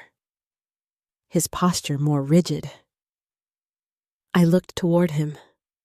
For the first time, he couldn't meet my eyes. Not even for a second. The silence became unbearable. Finally, Ethan spoke. His voice sounded strained. So what? The answer surprised me, not because of the words, because of the tone. Defensive, aggressive, almost desperate. Daniel remained calm. So, these inquiries originated from individuals closely connected to the property. Nobody spoke. Nobody moved. Then Daniel placed one final document on the table. The room seemed to hold its breath. I looked down, A printed record, names, dates, requests, correspondence. The details blurred together. Then I saw it. Ethan Fowler. My stomach dropped. The room tilted. For several seconds, I couldn't process what I was seeing. Then, reality settled over me. Cold. Heavy. Unavoidable. Ethan had been making the inquiries. Not a stranger. Not a scammer. Not an outside party. My son. The realization hurt more than I expected. Even after everything, even after months of suspicion, seeing proof felt different. Proof removes hope. Proof removes excuses. Proof removes denial.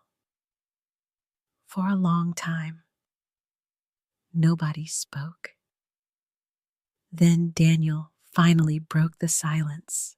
These records indicate significant interest in obtaining information regarding future control of the property. Future control. The phrase felt like a knife. I looked at Ethan, waiting, hoping, praying for an explanation, for a misunderstanding, for anything. Instead, he stared at the table, silent, and that silence told me everything. Eventually, Daniel closed the folder. The sound echoed through the room. Final, definitive. Then he turned toward me. Becky. His voice softened. There is one final document. The words immediately captured everyone's attention, including Ethan's. Daniel slowly reached into his briefcase. Carefully, deliberately. Then he removed a sealed envelope. Unlike the other documents, this one looked familiar. Very familiar. My breath caught because I recognized the handwriting. Thomas's handwriting. The envelope appeared old. Years old. Daniel placed it in front of me. The room became silent once more. What is this? I whispered. Daniel's answer changed everything. This is the final instruction your husband left. I felt dizzy. The final instruction. Not a legal document. Not a trust provision. Not an asset agreement. A personal instruction. From Thomas. To me. The sight of his handwriting instantly brought tears to my eyes. Across the front of the envelope were only a few simple words. For Becky, if the truth ever becomes necessary. My hands trembled. I could barely breathe, because suddenly I understood. Thomas had anticipated everything. Not every detail, not every person, but the possibility, the danger, the betrayal, the pressure, and somehow, years ago, he had prepared one final message, a message intended for this exact moment. Daniel gently pushed the envelope closer. Whenever you're ready. I stared at it. The room around me disappeared. The tension, the documents, the arguments, all of it faded away. Because for the first time in months, maybe for the first time since Thomas died, I felt as though my husband was about to speak directly to me. And deep down, I knew whatever was written inside would change the future of our family forever. My hands trembled as I stared at the envelope. For Becky, if the truth ever becomes necessary. The handwriting belonged to Thomas. There was no doubt about that. I had seen those letters on birthday cards, anniversary notes, grocery lists, and little messages tucked into lunch bags over 45 years of marriage. I knew every curve of his handwriting, and somehow, seeing it again felt like hearing his voice after years of silence. Nobody spoke. Not Daniel, not Ethan, not even me. The room seemed frozen in time.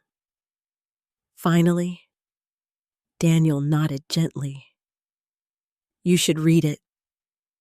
I swallowed hard, then carefully opened the envelope. Inside was a handwritten letter, several pages long. The sight of Thomas's writing immediately blurred my vision with tears. For a moment, I couldn't continue. Then I began reading. My dearest Becky, if you're reading this, then something has happened that worried me enough to prepare for years in advance. First, I need you to know one thing. If you're afraid, you are not weak. If you're confused, you are not foolish. And if someone has made you question your own judgment, they are wrong. The tears came immediately, because those words struck directly at the pain I had been carrying. For months, I had doubted myself, questioned myself, wondered whether I was imagining things. Thomas somehow seemed to understand exactly what I would need to hear. I continued reading. You have always trusted people more easily than I do. That's one of the reasons I fell in love with you. But it is also why I worried about what might happen after I was gone. Not because you aren't strong, because you are kind, and kind people often become targets for selfish people. The room was completely silent. I became aware that Ethan was staring at the table. Not at me, not at Daniel. At the table, unable to meet anyone's eyes. I kept reading. If the situation involves our house, then I need you to understand something. The house was never simply property. It was our life together. Every wall contains a memory. Every room contains part of our story. And nobody, not even someone we love, has the right to take that from you through pressure, guilt, or manipulation. A sob escaped before I could stop it. I remembered every year spent with Thomas, every Christmas, every birthday, every late-night conversation, every ordinary moment that eventually became precious. The house wasn't valuable because of money. It was valuable because it held our lives. Daniel quietly handed me a tissue. I nodded gratefully and continued. If our son is involved in whatever brought you to this letter, then I want you to hear this clearly. I love Ethan. I always will. But loving someone does not mean protecting them from the consequences of their choices. The words hit me like a physical blow, because suddenly I realized something. Thomas hadn't predicted specific actions. He had simply understood human nature. He understood temptation, entitlement, greed. He understood that even good people could make terrible decisions. And he had prepared accordingly. I looked toward Ethan. For a brief moment, our eyes met. Then he immediately looked away. The shame on his face was unmistakable. I returned to the letter. If Ethan ever reaches a point where he believes he deserves something simply because he wants it, then he will need to learn a difficult lesson.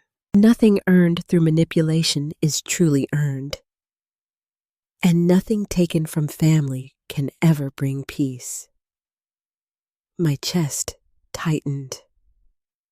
The room remained silent, painfully silent. Then I reached the final page, the last section, the section that would change everything. Daniel sat quietly, watching, waiting, as I read. Several years ago, I instructed Daniel to establish consequences if anyone attempted to exploit, pressure, deceive, or manipulate you regarding your assets. Those consequences are legally enforceable. If they become necessary, Daniel has my full authorization to activate them. My heart skipped a beat. I looked toward Daniel. He gave a small nod, a confirmation. The words were real. Everything was real. Then I continued reading. Most importantly, Becky, I need you to remember this. You do not owe anyone your independence. Not your friends, not your neighbors, not your children, not even our son. Love is a gift, not a debt. Never let anyone convince you otherwise. By the time I reached the final sentence, tears streamed down my face. I could barely see the page. I love you. I trust you. And I know you will do the right thing. Always. Thomas. The room was silent, utterly silent. I slowly lowered the letter. Nobody spoke for several seconds. Then Daniel finally broke the silence. There is one more matter we need to discuss. His voice had become noticeably more formal, professional, serious.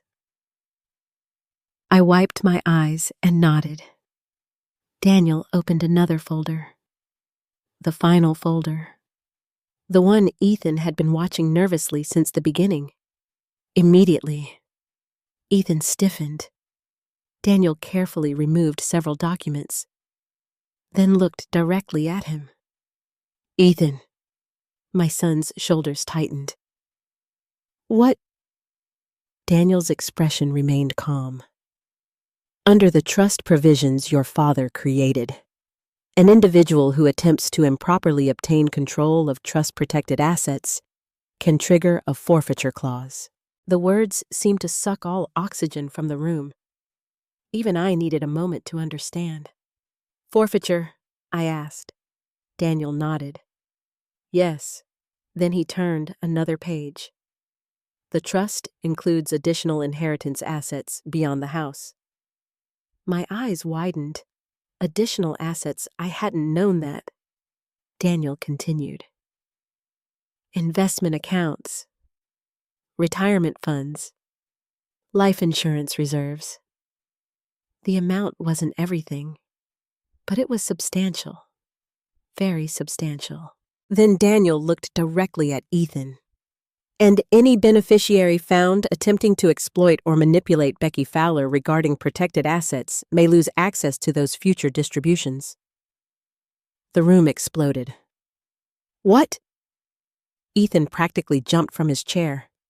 His face turned white, then red, then white again. That's insane. Daniel remained calm. No, it's legal. My son's breathing became uneven. For the first time, true panic appeared. Not embarrassment. Not discomfort. Panic. Melissa wasn't there to support him. No excuses existed. No explanations remained. Only facts. Cold facts. And those facts were devastating. Ethan ran both hands through his hair. This can't be happening. But Daniel wasn't finished. He calmly slid another stack of papers across the table. Unfortunately, there is more. My stomach tightened. More. Daniel nodded toward the documents. Over the past several months, we have collected evidence regarding unauthorized access to financial correspondence. My heart sank. The mail, the opened envelopes. Daniel continued. Unauthorized attempts to alter account recovery information. The utility accounts. The email changes. Everything. Then came the final blow. Additionally, we possess evidence suggesting efforts to obtain ownership-related documentation through deceptive means. The missing property records. The room became silent again. Ethan looked completely defeated. Not angry. Defeated. As though the weight of every decision had suddenly crashed down on him all at once. For a long moment, nobody moved. Then something unexpected happened. A voice spoke from the hallway. Small. Soft. Terrified. Daddy. Every head turned. Sophie stood frozen near the doorway. She must have returned home without anyone noticing. Her eyes moved from Ethan to me, then to the documents. Then back again. Confusion filled her face. Fear, too. And in that moment, I realized the consequences of Ethan's choices extended far beyond money, far beyond property, far beyond inheritance. His daughter was watching, learning, absorbing everything. The shame on Ethan's face deepened.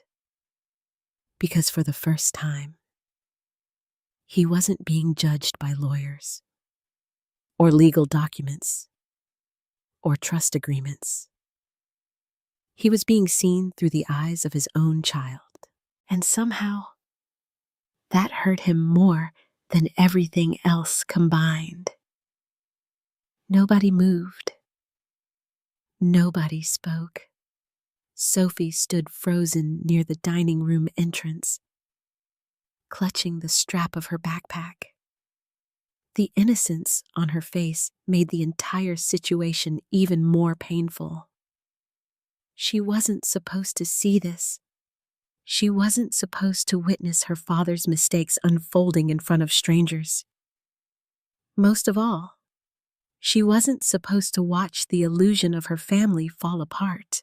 For a long moment, Ethan couldn't look at her. The shame was written all over his face, and somehow, that hurt me more than the legal documents, more than the betrayal, more than the months of manipulation, because I remembered the little boy he used to be. The boy who cried when he accidentally stepped on a bird. The boy who saved allowance money to buy me Mother's Day flowers. The boy who once told me I was his hero. Where had that child gone, and how had we ended up here? Finally, Sophie broke the silence. Daddy. Her voice trembled. Ethan slowly turned toward her. Honey. The word sounded weak, uncertain. Nothing like the confident man who had declared ownership of my house only days earlier. Sophie's eyes moved around the room. The documents, the folders, Daniel, me, then back to her father. What's happening? No one answered immediately. How could we? How do you explain greed to a child? How do you explain entitlement? How do you explain that someone can love their family and still hurt them? The silence stretched. Then Sophie quietly asked the question none of us wanted to hear. Did you do something wrong? The words landed harder than any legal consequence, harder than any trust clause, harder than any financial penalty. Because children see things clearly. They strip away excuses. They ignore complicated justifications. They focus on simple truths. Did you do something wrong? Ethan lowered his head, and for the first time since this nightmare began, I saw something I hadn't seen in months. Not anger, not resentment, not defensiveness. Regret. Real regret. The kind that arrives too late. Melissa walked through the front door moments later. She stopped instantly when she saw the scene. The papers. Daniel. Sophie's frightened expression. Ethan sitting silently. Her face drained of color. What happened? Nobody answered. Then her eyes landed on the trust documents. And suddenly, she understood. Not everything, but enough. The confidence she had carried for months disappeared. Immediately, Daniel calmly closed the final folder. The sound seemed to echo through the room. Final, decisive, complete. Then he stood. I believe everything has been explained. His voice remained professional, measured. Yet beneath that professionalism was something else. Relief, because his job was nearly finished. The protections Thomas created had worked, exactly as intended. Daniel turned toward me. Mrs. Fowler, all decisions remain entirely yours.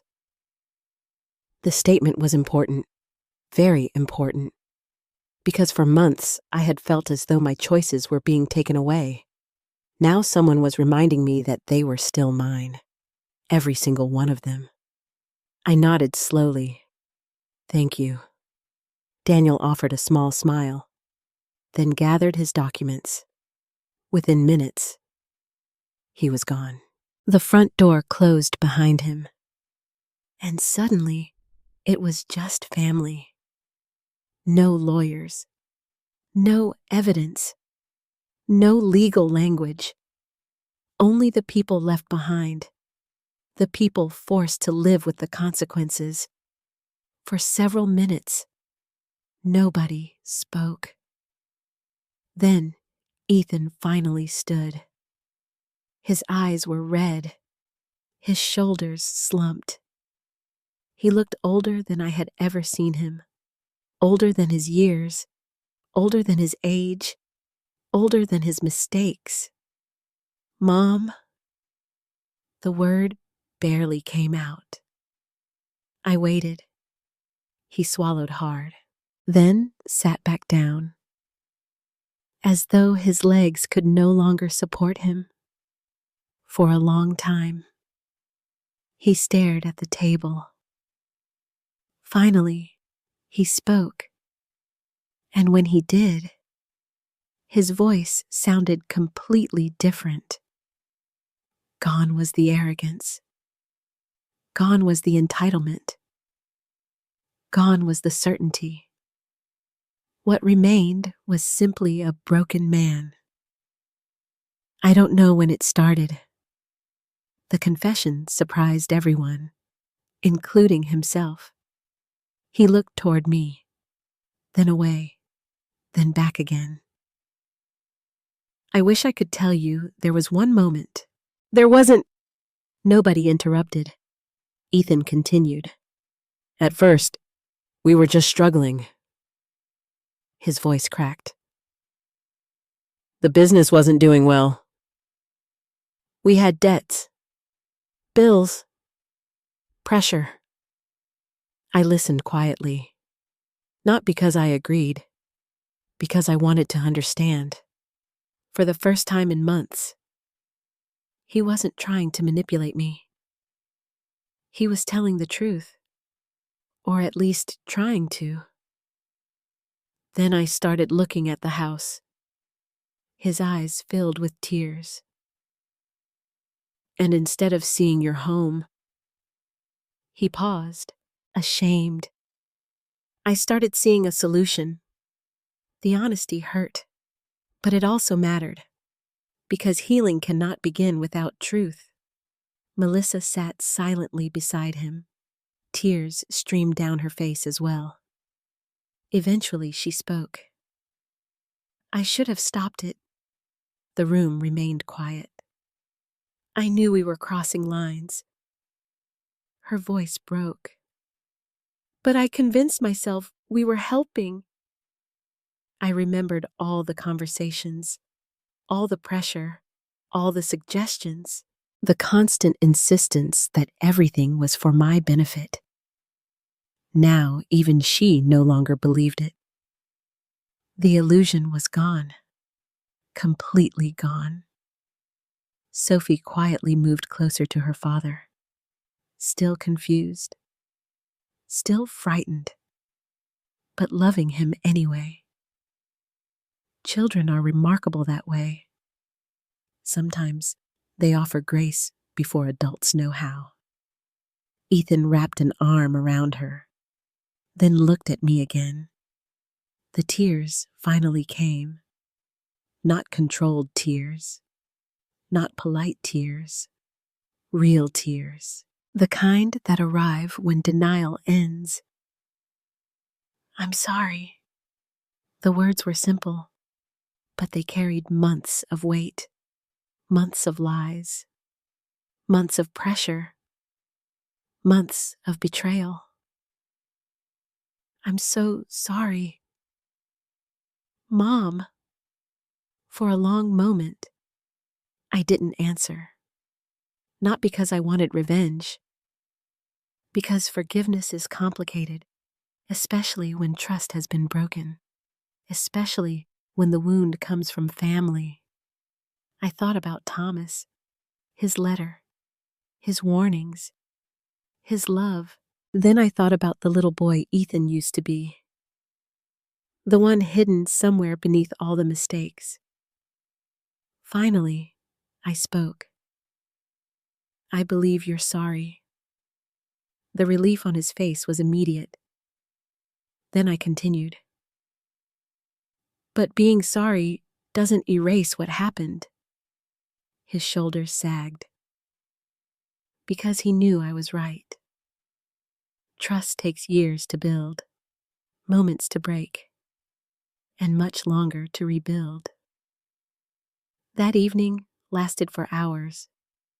Conversations that should have happened months earlier finally took place. No excuses, no manipulation, just truth. Painful truth. Necessary truth. By the time the sun set, several decisions had been made. The most important was simple. Ethan and Melissa would move out. Not immediately, not cruelly, but soon. They needed to rebuild their lives independently, and I needed my home back. More importantly, I needed peace back. Surprisingly, Ethan agreed, without arguing, without negotiating, without resistance, because for the first time, he understood what he had nearly lost. Not the house, his family. And somehow that realization frightened him more than anything Daniel had revealed. Late that night, after everyone went to bed, I sat alone in Thomas's recliner, the same chair that had caused me so much pain months earlier. Now it felt comforting again, like home, like memory, like healing. I looked around the quiet room. The battle was over, but the story wasn't finished, because forgiveness had only begun. And the hardest part was still ahead. learning how to become a family again. 3 months after Ethan and Melissa moved out, the house finally became quiet again. But this time, the silence felt different. It wasn't the crushing silence that followed Thomas's death. It wasn't loneliness. It wasn't grief. It was peace, real peace. For the first time in nearly a year, I could walk through my home without feeling anxious. I could open my mail without wondering who had touched it. I could pay my bills without someone looking over my shoulder. I could sit in my favorite chair without feeling like a guest in my own house. The difference was remarkable. People often underestimate how much stress can become part of daily life. It arrives slowly, quietly, until eventually you forget what calm feels like. Then one day, the stress disappears, and you finally notice how heavy it had been. That spring, I began rebuilding my life. Not because I wanted a new life, because I wanted my life back. I started small. I repainted the guest room, the room Ethan and Melissa had used. For months, I avoided going inside. Too many memories, too much tension, too much pain. Eventually, I realized the room wasn't the problem. The memories attached to it were. So I painted the walls a soft blue, bought new curtains, added a reading chair beside the window. By the time I finished, the room no longer felt like a reminder of betrayal. It felt like possibility, a place for healing, a place for guests, a place for new memories. I also returned to activities I had abandoned during the chaos.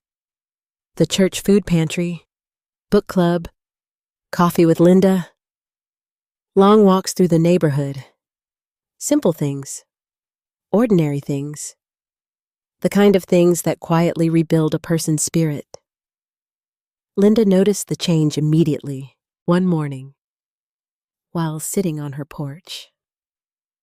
She smiled at me. "You're different." I laughed. "Good different or bad different?" "Good." She took a sip of coffee. "You look lighter."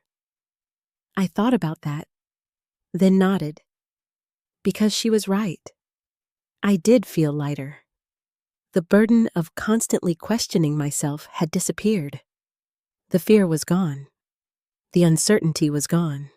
Most importantly, my confidence had returned. I trusted myself again. And after everything that had happened, that felt like a miracle. Not everything healed immediately. Some wounds take longer, especially the ones involving family. Ethan and I barely spoke during those first few months. Not because I hated him, because we both needed space. Space to think, space to reflect, space to understand what had happened. Occasionally he would call. The conversations were short, polite, awkward. Two people trying to rebuild a bridge after watching it collapse. Neither of us knew exactly how, but at least we were trying. One relationship recovered more quickly. My relationship with Sophie, throughout everything, she continued visiting whenever possible. Sometimes on weekends, sometimes after school, sometimes just for a few hours. She became the brightest part of my week. One Saturday afternoon, we sat on the porch eating ice cream. The same porch where Thomas and I had spent countless evenings together. The summer sun warmed the yard. Birds chirped in the trees. For a while, neither of us spoke. Then Sophie asked a question. A very Sophie question. "Grandma?" "Yes." "Do you still love Dad?" The question caught me off guard. I looked at her. She seemed genuinely worried. Not about the house, not about money, about love. Children understand love better than adults sometimes. I thought carefully before answering, then smiled. Of course I do. She looked relieved. Even after everything. I nodded. Especially after everything. Her forehead wrinkled. That answer confused her. So I explained. Love isn't something that disappears when people make mistakes. She listened carefully. But trust can disappear. And trust takes time to rebuild. She thought about that for several moments, then nodded. Children often understand more than we realize. Months passed. Summer became autumn. The leaves turned gold, then red, then brown. Life moved forward. One afternoon, nearly 8 months after Daniel had arrived at my front door, I found a letter in my mailbox. Not a bill. Not an advertisement. A handwritten letter. The return address belonged to Ethan. My heart immediately tightened. For several minutes, I simply stared at it. Then I carried it inside, sat at the kitchen table, and opened it. The letter was several pages long, every word written by hand. The first sentence alone nearly brought tears to my eyes. Mom, I've rewritten this letter at least 20 times. The apology that followed felt different from the ones he had offered before. Not because it was more emotional, because it was more honest. For the first time. Ethan didn't blame stress, didn't blame money, didn't blame circumstances. He blamed himself. He admitted that greed had slowly distorted his thinking. He admitted that entitlement had made him believe he deserved things he hadn't earned. He admitted that he had stopped seeing me as a person and started seeing me as an obstacle. The honesty was painful, but it mattered. Very much. Near the end of the letter, one paragraph stood out. I spent so much time worrying about what I might inherit someday that I nearly lost what I already had. A mother who loved me. I read that sentence 3 times, then 4, then 5, because it perfectly captured the tragedy of the entire situation. Greed blinds people. It narrows their vision.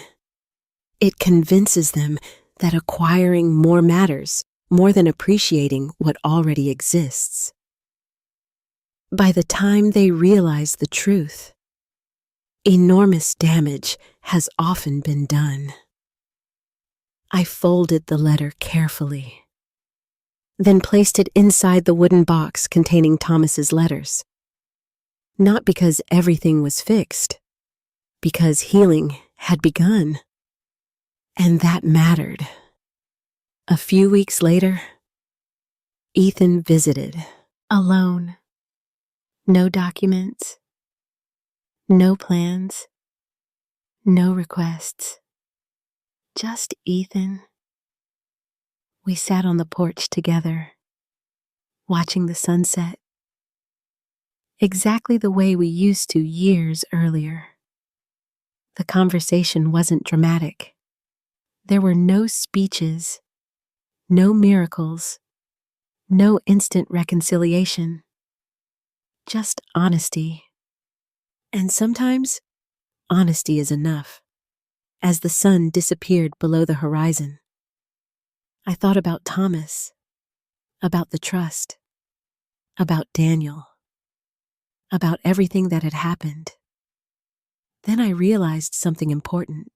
Thomas hadn't protected me because he expected the worst. He protected me because he loved me. Love plans ahead. Love prepares. Love protects. Even years after someone is gone. That realization filled me with gratitude. The house remained mine. But more importantly, so did my dignity, my independence, my voice. And perhaps that was the greatest victory of all. Because in the end, this story was never really about a house.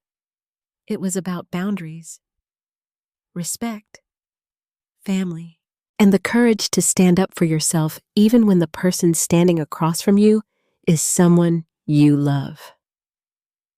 As the evening breeze drifted across the porch, I smiled for the first time in a very long time. I wasn't thinking about what I had almost lost. I was thinking about everything I still had. And that was more than enough. There are moments in life when the people we love disappoint us the most. Those moments can leave scars that never completely disappear. But they can also teach us lessons we desperately need to learn. One of the most important lessons is that love should never require surrendering your dignity.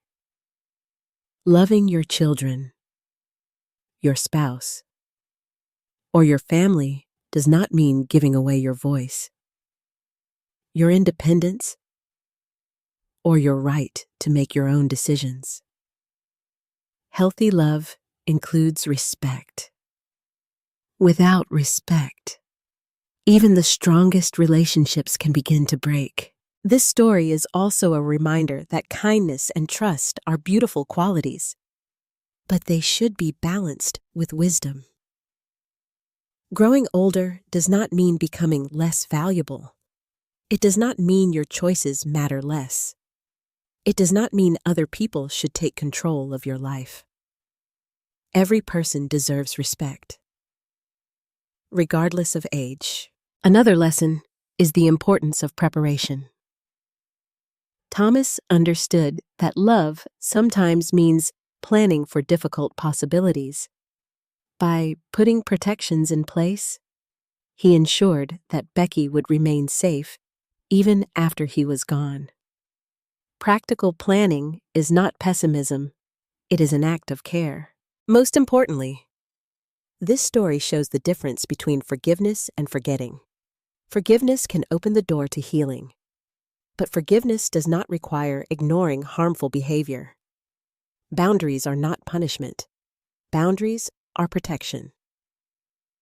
Sometimes the strongest thing a person can do is say, "No," and sometimes that single word can save an entire future. If this story touched your heart, please share your thoughts in the comments.